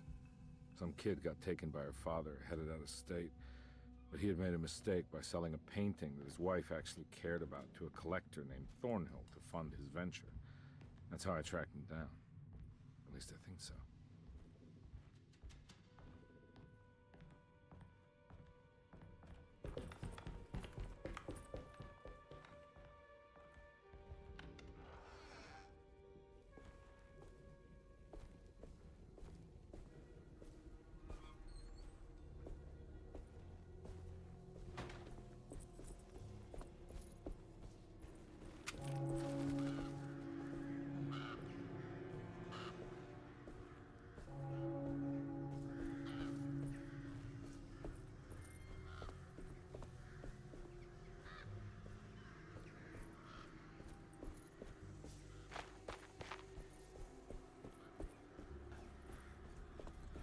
Thornhill wasn't a bad man, but he had principles keeping him from handing out information about his deals. So it needed some convincing.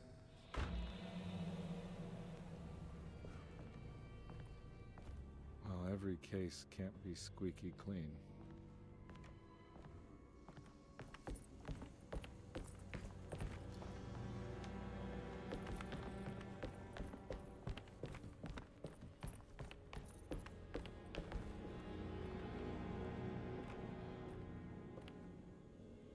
Mr. Saunders had sold a valuable painting to Thornhill, hoping the money would carry him to wherever he was going.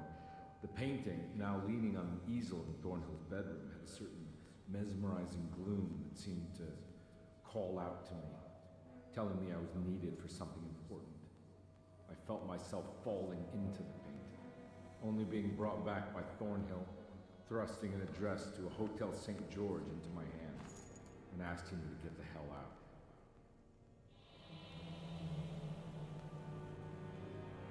I don't remember this at all, but I can't say it didn't happen.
hotel and Morton getting caught up. I owed them money, a lot of it. I can't remember what for. Probably some dumb gambling debt growing in size for each payment missed. I punched one of them out, and I sent the others packing. It was a stupid move. They'd be back.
I found him. In the hotel ledger, I recognized the handwriting and the signature. Ted Stryker. It was him. I could feel it.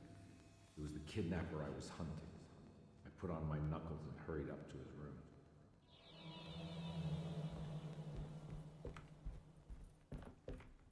Something about that name, Ted Stryker, rings a bell. Feels vaguely familiar.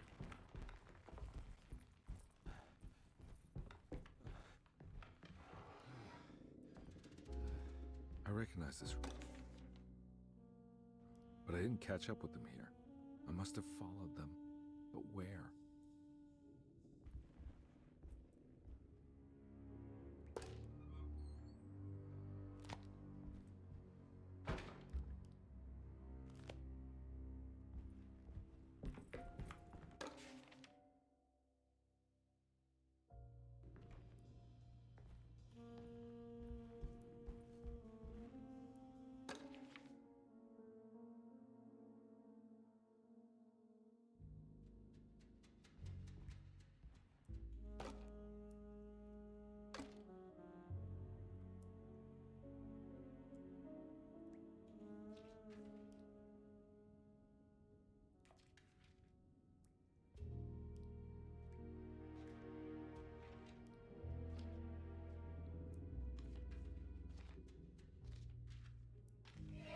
That's right, he was running away, ditching his old life and marriage in New Orleans to find something better in Tallahassee.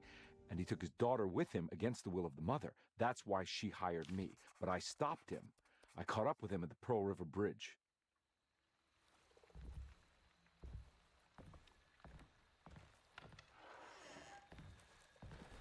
Pearl River.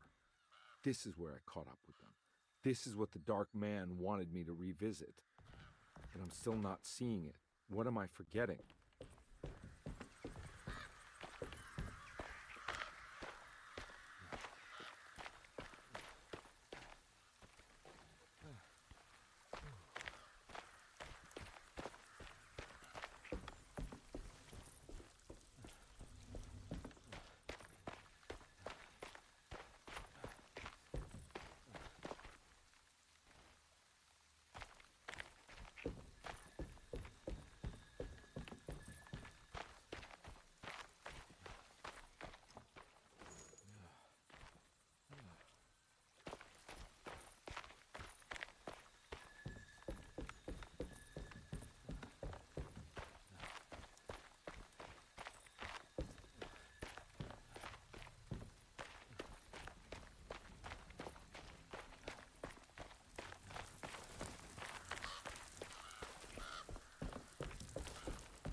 can't believe I didn't recognize you. I looked a little different back then, I suppose.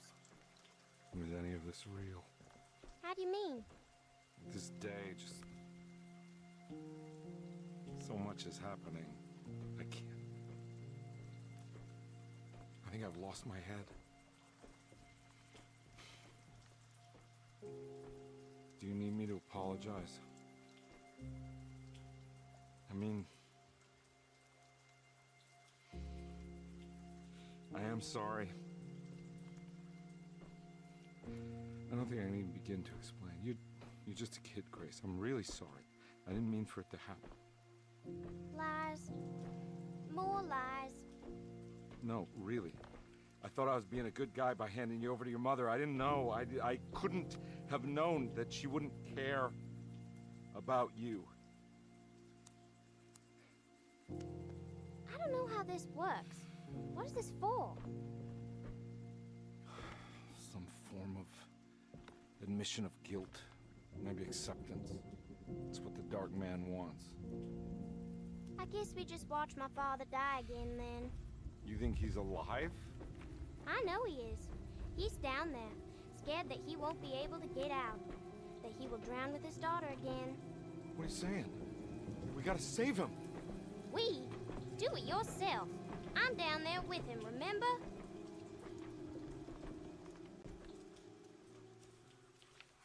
Can I really save them? This all happened so long ago. I have to find a way to get down there. I have to see it with my own eyes. There was a boat at the house where I entered. If I can raise the bridge, I should be able to get to the car.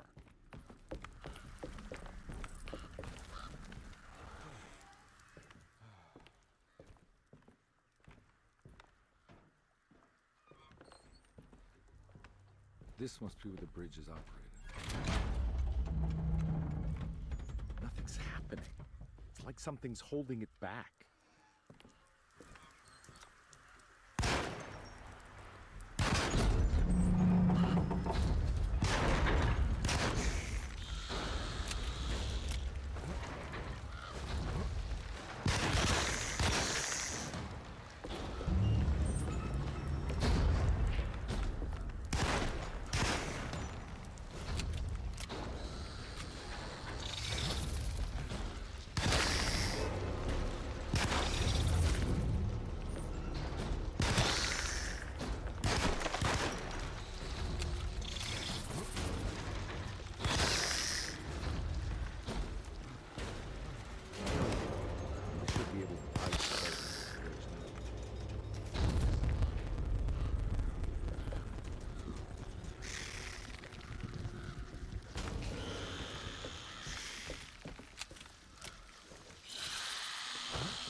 Carnby, are you okay?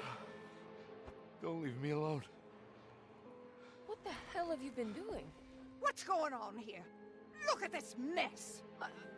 I'm sorry, Mrs. Thompson. Don't make me kick you out of this house. Now get out!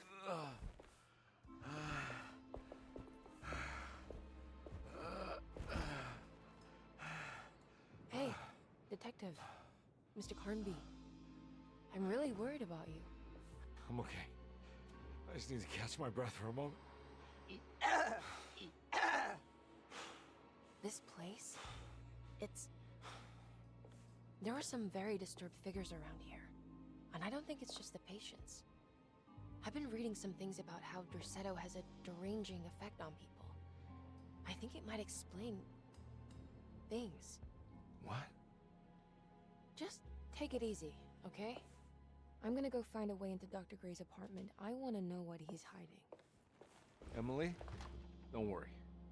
I think I'm close. I'm gonna set everything right. Just be careful.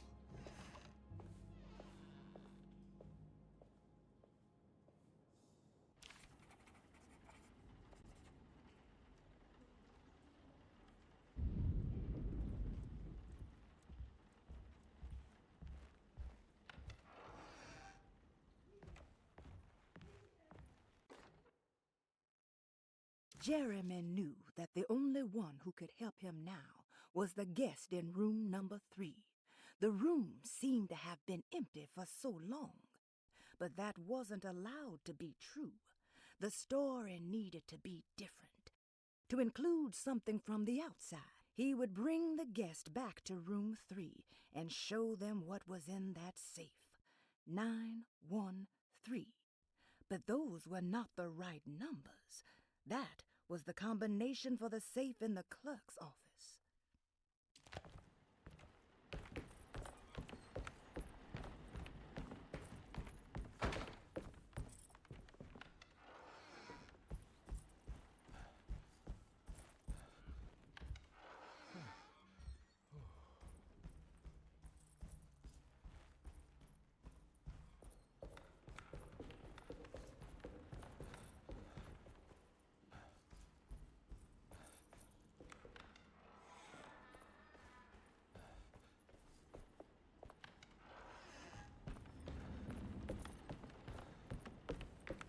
I don't have the combination for this. Or maybe Jeremy did.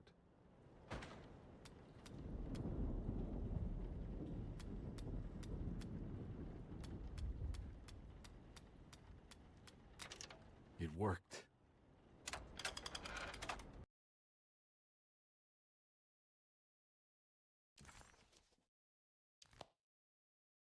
The last guest in the empty room.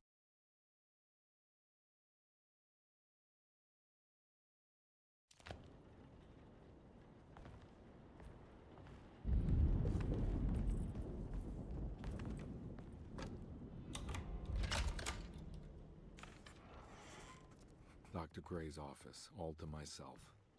Let's see if we can figure this guy out. I have finished tidying up Miss Beauregard's belongings. I will leave it to you to contact her agent and have them collect her things. I found one of Grace's drawings she might want back, along with this key in her room, which I believe you've been looking for, Mrs. Thompson.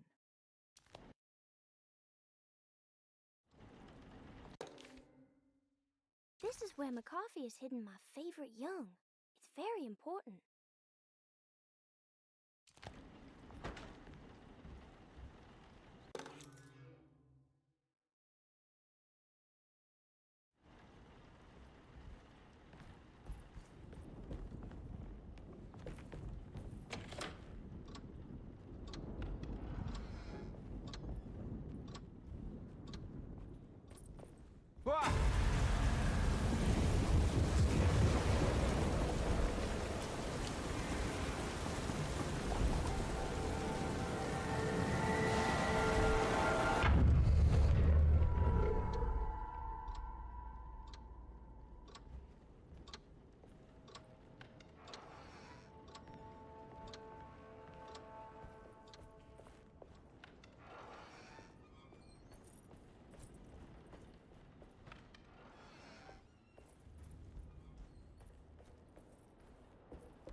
There's something missing.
Radiography.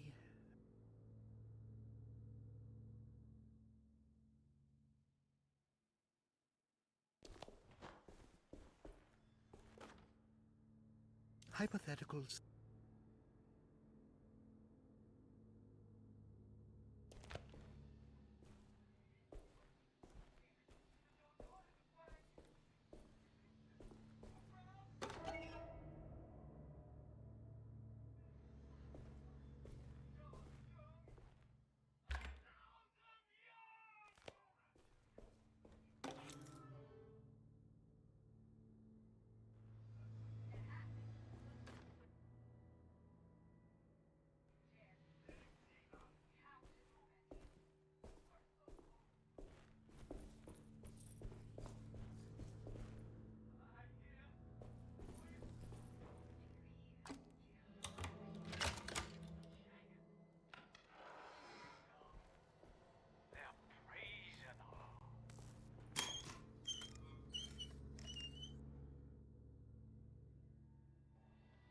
Don't mind if I do.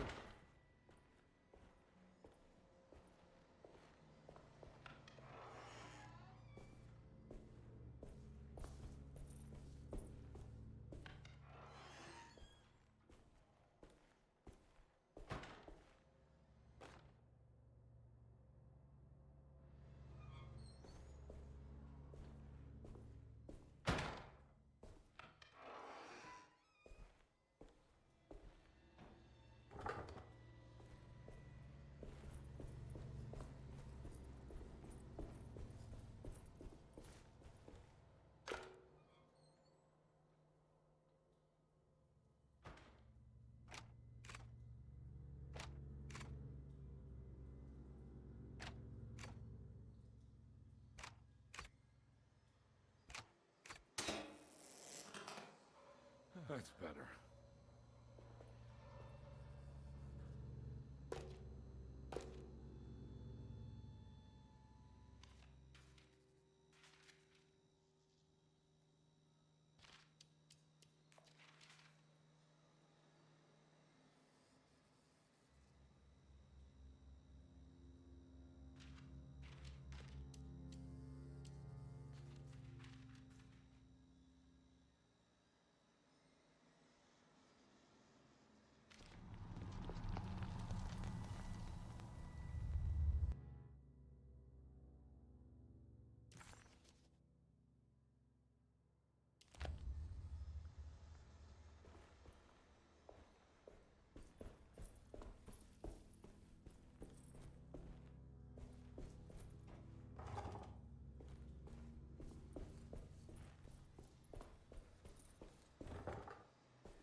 Why does this keep happening? What am I supposed to do?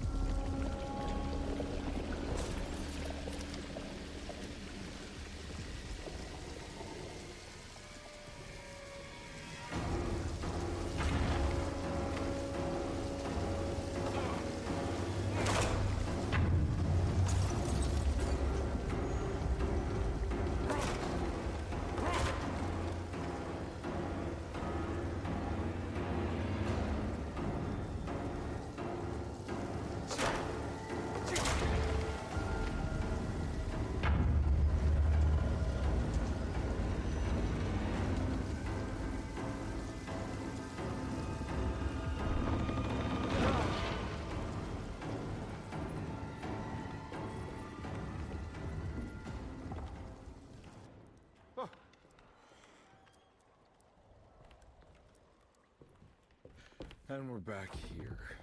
Well, perfect time to have a look around this place.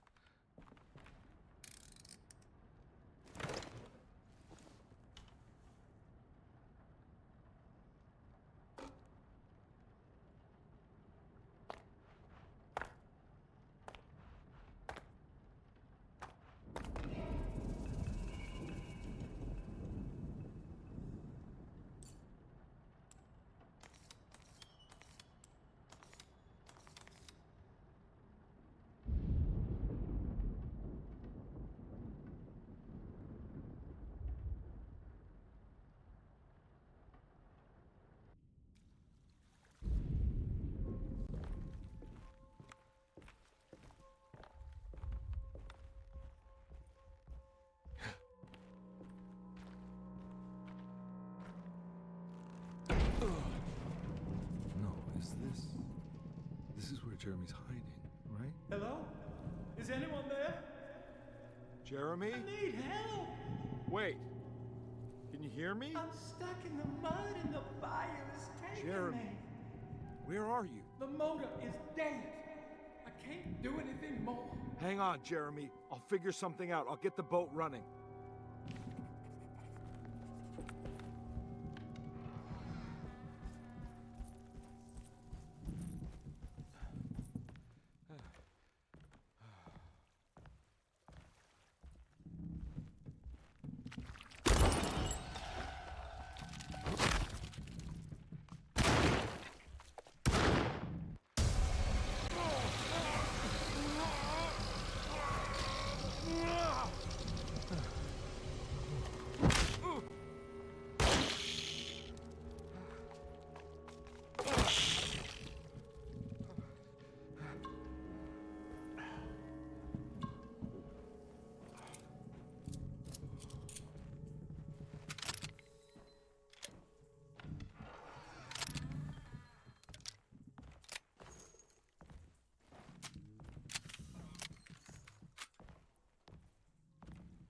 The boat's wedged itself right into the bayou. If I get the motor started, I could try reversing back into the river. Jeremy, where are you?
Looks pretty weak.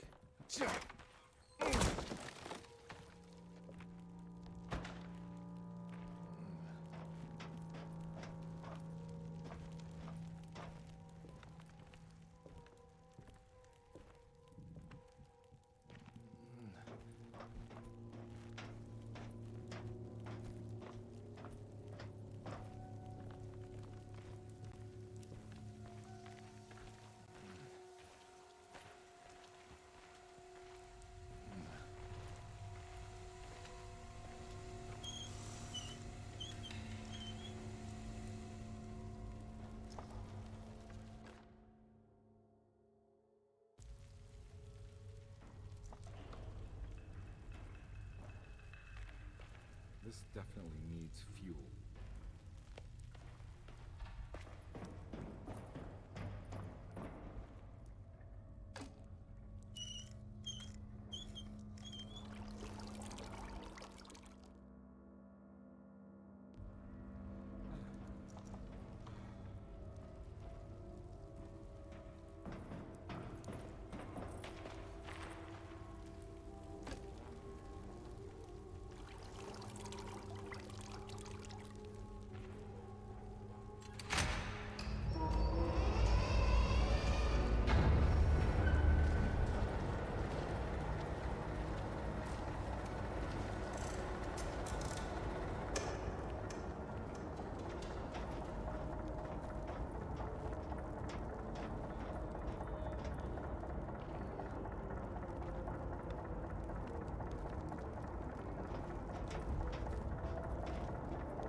Whoa!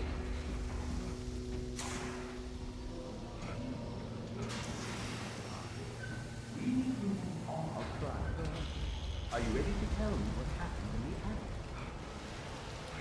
I put a rope around my neck, and then I strangled all the life from my lungs. Are you under the impression that you died? Yes. No. I was supposed to die. What does that mean? That you were supposed to die. I'm the catalyst. I had to die to make the story right. What story? What are you referring to, Jeremy? 30 years ago, Frederic needed me to die. You're not making any sense, Jeremy. Come back. Find your focus. Hey! I cheated everyone. I didn't play my part. Hey! I escaped my doom. My destiny. Again, find your focus. Hey, I'm right here. What the hell is going on? Now everything is wrong. Nothing is in Hey! place. I'm right here! Calm down, Mr. Conby. What do you want? Were you not talking to Jeremy right now? I haven't seen Jeremy all day. Are you all right, Detective? No. Actually, I don't think so. Well, maybe. I'm gonna go look for Jeremy. Good. Let me know if you find him.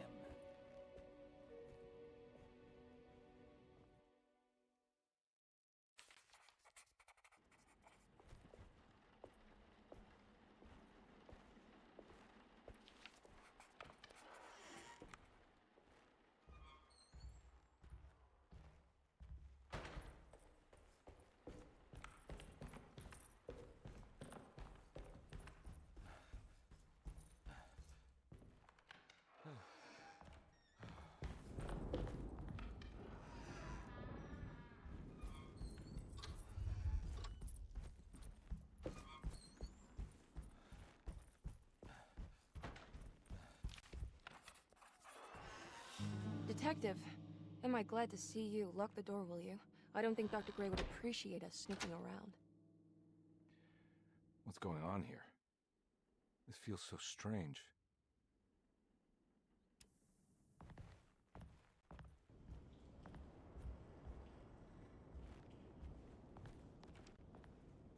Have you found anything? What? Yeah, I've seen some things. Okay. Let me know if there is anything you want to talk about.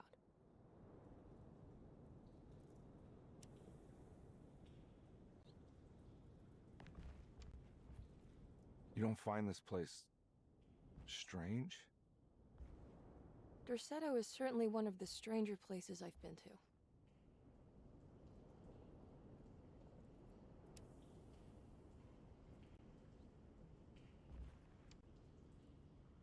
This room feels too real. Hyper real. More than anything I've ever experienced. Okay. I don't see what you mean. Forget it. I gotta get back to breaking the contract. Yeah, that's what I was doing.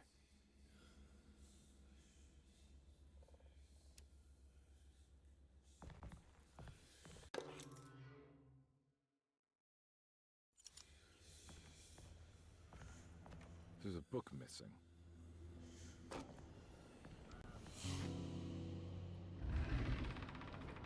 What did you do? I was just rearranging the books. Well, come on, let's check it out.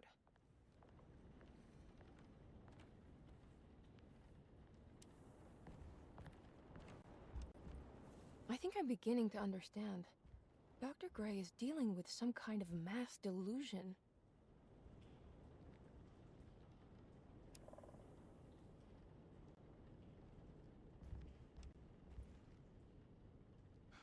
What were you saying about mass delusion?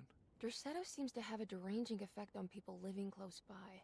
It has a history of creating cults devoted to some nature goddess. Even the name Dorsetto refers to the cult existing here before the Civil War. Dorsetto was the name of an ancient fertility goddess worshipped in Syria. Dr. Gray and his friends, however, seem to prefer the black goat of the woods with 1,000 young, or Shub-Nigroth. And that name can only have come from my uncle's twisted mind.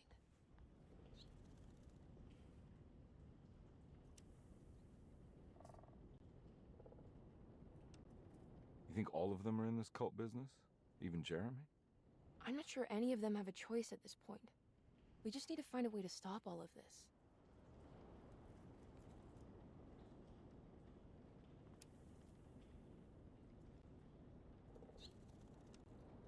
I've been so busy trying to free your uncle from the promise he made to the Dark Man. I guess I kind of just let everything else go.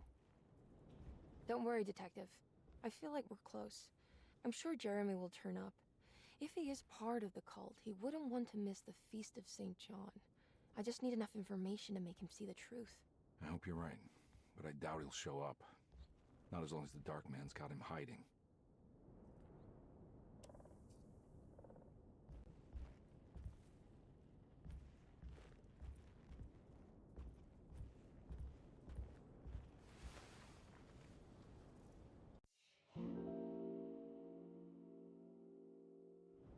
Huh.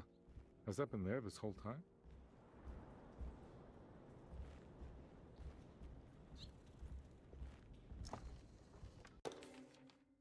Good to finally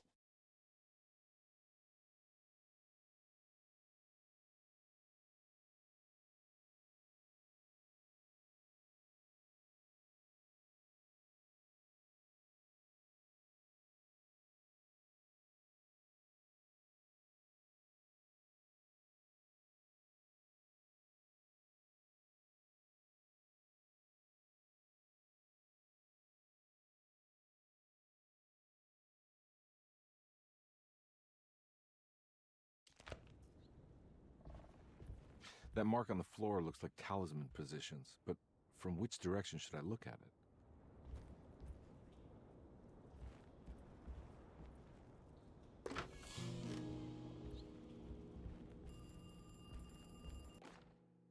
The snake that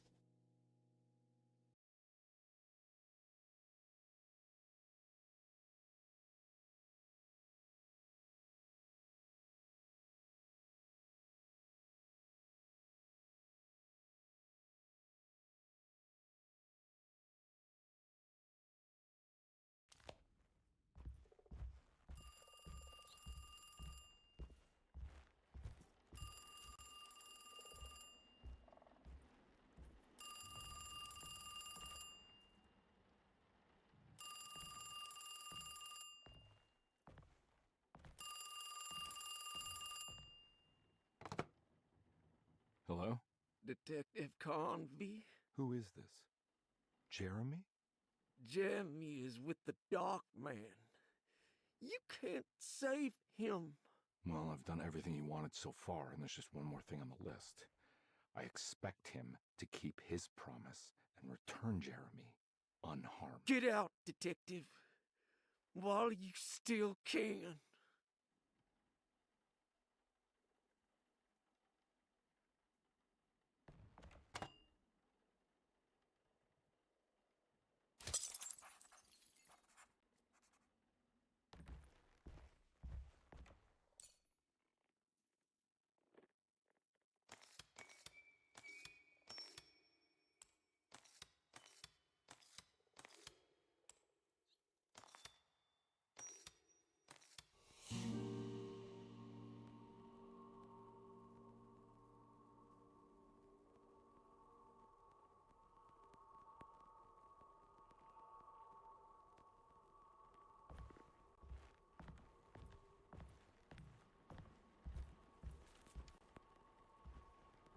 You okay?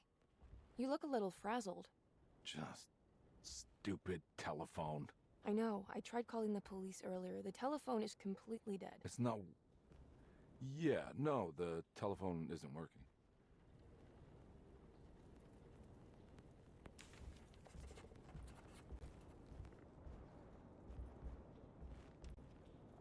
Miss Hartwood, I think you're gonna want to see this. Is there something in the closet? Yeah, there is. You don't see the very obvious gate leading to whatever Jeremy's madness is serving up next? I don't understand. Are you making some kind of fashion metaphor? I'm sorry, I don't have time for this. Can you just tell me what you're doing? You don't see this! It's fine. It's fine. Catch you later. Are you going inside the closet? Yeah. You got a problem with that? No. Do what you think is right, Detective. Sorry, I didn't mean to. Goodbye, Miss Hartwood.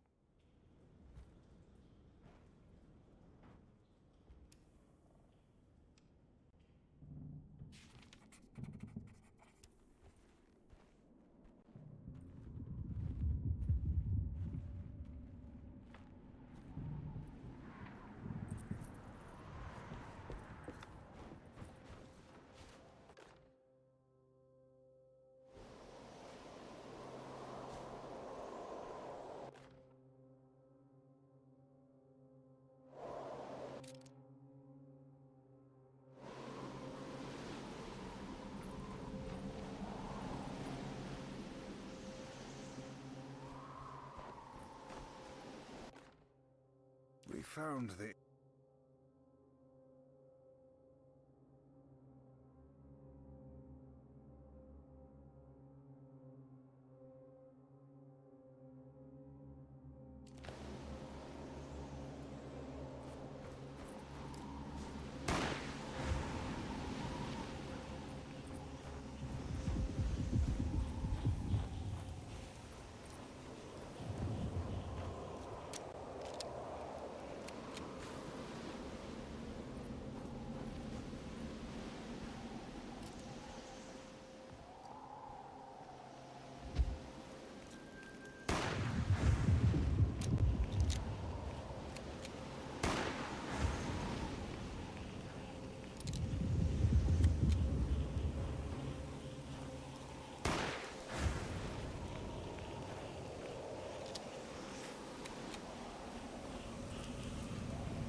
Hey, you! What are you doing here? What is this place? Turn back, Detective. You're not wanted here. Whoa, take it easy. I'm not your enemy. Oh, you're wrong, Detective. You're wrong.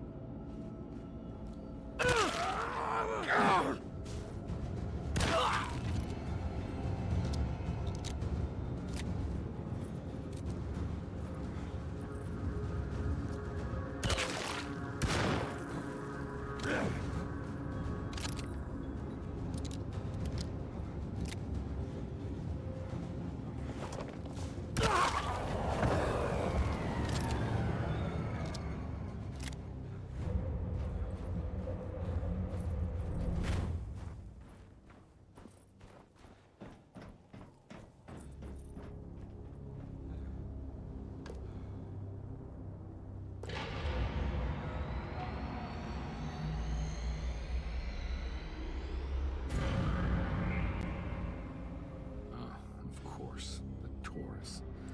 I figured you wouldn't want your stars aligned, Jeremy, or maybe that is what you need to temper that mania of yours.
Everything!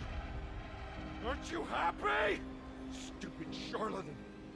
What more do you want from me? You want me to lose my mind? Oh, my lord! Doctor! Baptiste! Quick! Jesus.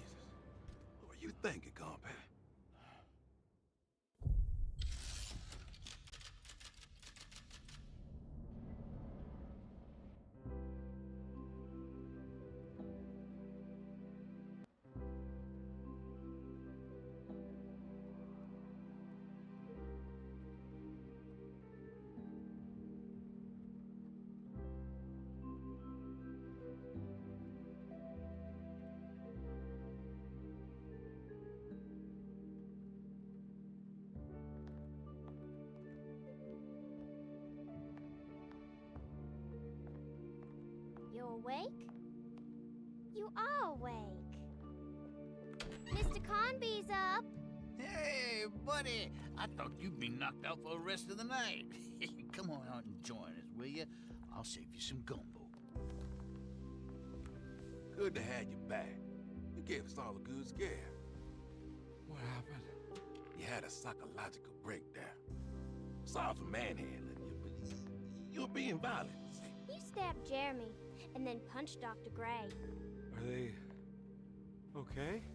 Jeremy's a little strange, but everything's back to normal. Really? All thanks to you, combat. You want to try standing up?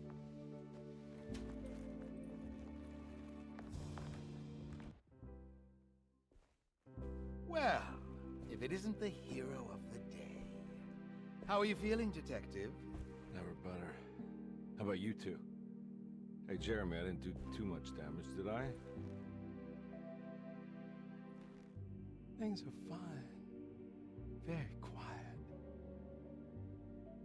What's up with him? Painkillers? No. You see, despite you having the finesse of a one-eyed butcher, you managed to lobotomize dear Jeremy. I did what? It's actually quite impressive. It's not like I hadn't considered it myself. I just wish Jeremy could have been helped without reducing his personality to that of an oyster. But he's gonna live. Of course. As long as someone keeps feeding him, he'll outlive the best of us.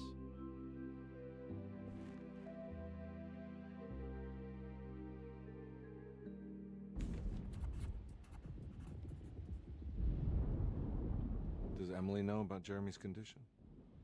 Yes. She seems to be handling it quite well under the circumstances. Does she still want to take Jeremy away from Derceto? I will have to insist that you do. This is not that kind of institution.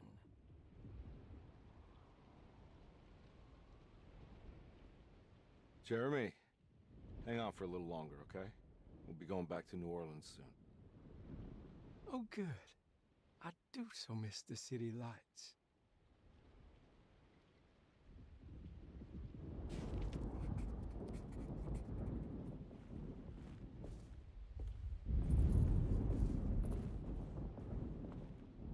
Hey, Ruth. Glad to see you made it back to Derceto. You too, Detective. Make sure to stay for the festivities. It's no Mardi Gras, but it ain't bad.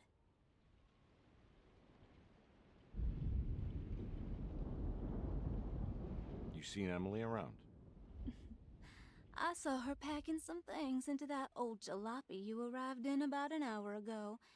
I'm sure she hasn't given up on you yet.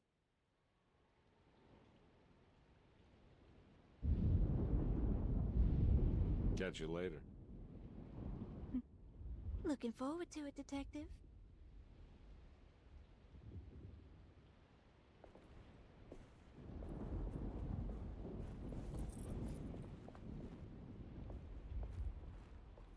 Good to see you back on your feet, Detective.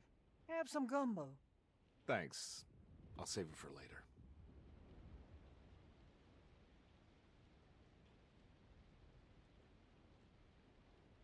Seems like everyone's in a pretty good mood. The Eve of St. John is the most important date of the whole year.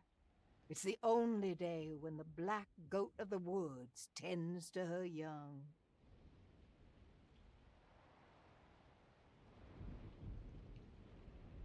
I'm gonna go look for Emily. Don't worry about her. She wouldn't leave without you, would she?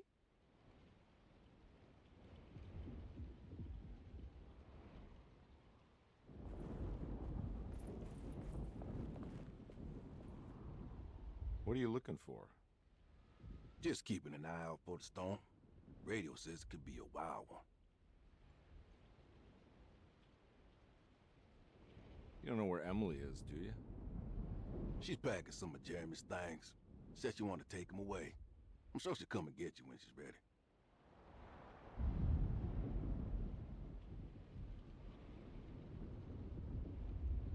I should probably get a move on then.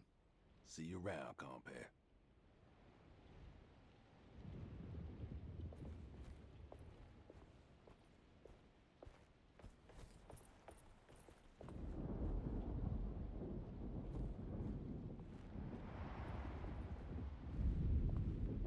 All right, tell me, what the hell's about to happen here? Every year we have a little turn-the-page ceremony by the tree. It's symbolical. It's like life has its cycles of grief and happiness. You know? Just like a tree facing the seasons. Things change, but remain the same.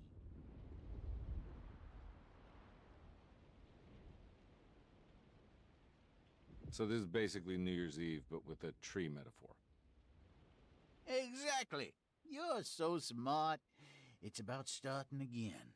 I mean, who could use a positive message like that more than a bunch of lunatics like us?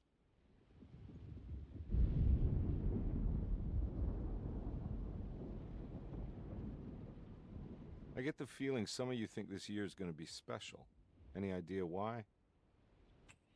Well, we got some new words, thanks to your buddy Jeremy, and some other changes to the program. Let's just say we're all in this year.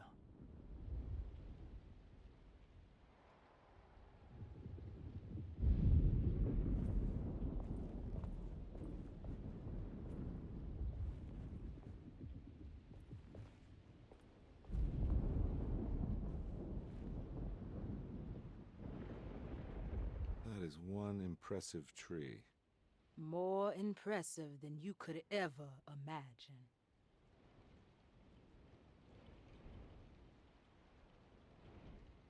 So how does this all work? You dance around chanting? For the ritual, I mean? Stay and find out, Detective. It might just do you good.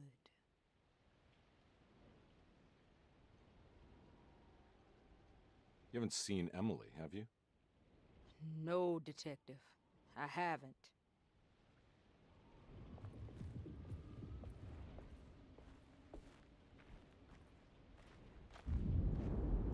Hey, kid. What are you up to? Preparing for the ceremony. I don't want to disappoint Mother.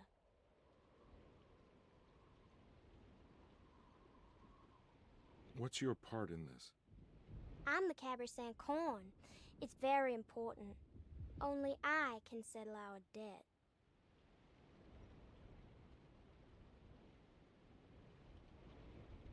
You know, I had my doubts, but you are in the right place, Grace. I think you might be right. For once.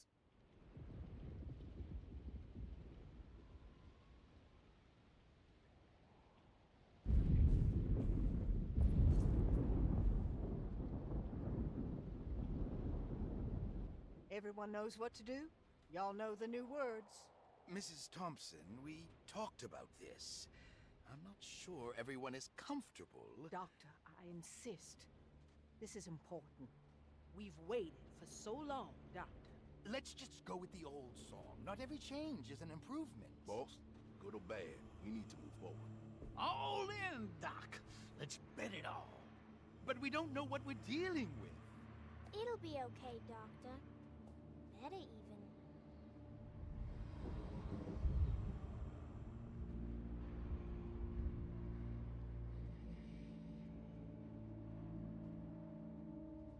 Ever there praises in abundance to the black goat of the woods. Hear us, brother. Take pity on us. Take pity on us. Ever Hear there us, praises Mother, and praises abundance and to the black goat take of the pity woods. on us. Hear us, Mother, and take pity on us. Take pity on us. Ever there praises and abundance to the black goat of the woods. Hear us, Mother, and take pity on us.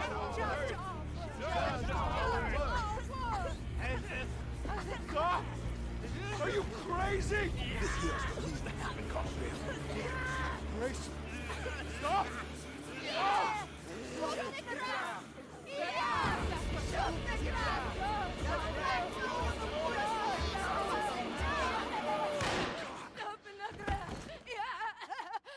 Detective, get my uncle out of here. Jeremy, come with me. Get over here. Jeremy, come with me.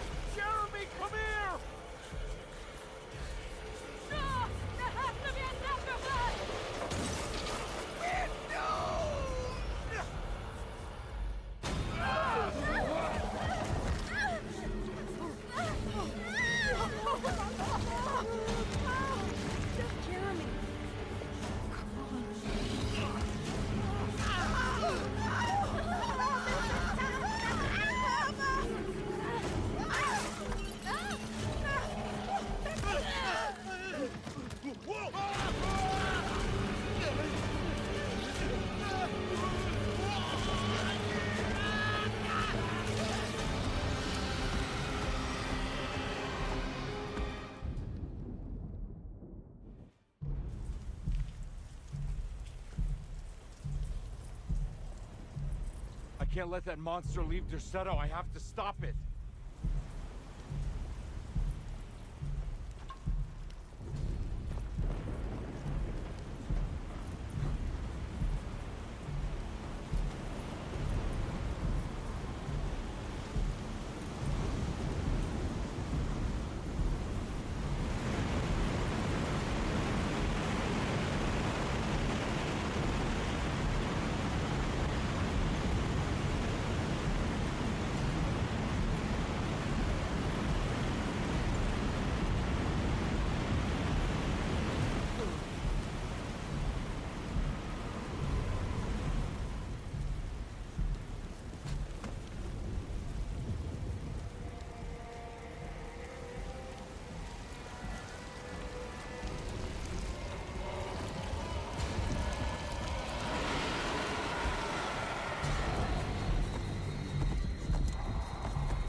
Detective! Oh, what the hell was that?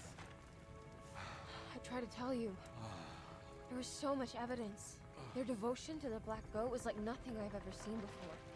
I felt so dumb believing any of it, but I'm glad I did. Are you okay? Everything is out of order. This isn't the way the story goes. I shouldn't be alive. Yeah. Well, you're welcome, buddy. How are you doing, sweetie? I kinda like it. You ruined everything, but I'm not mad.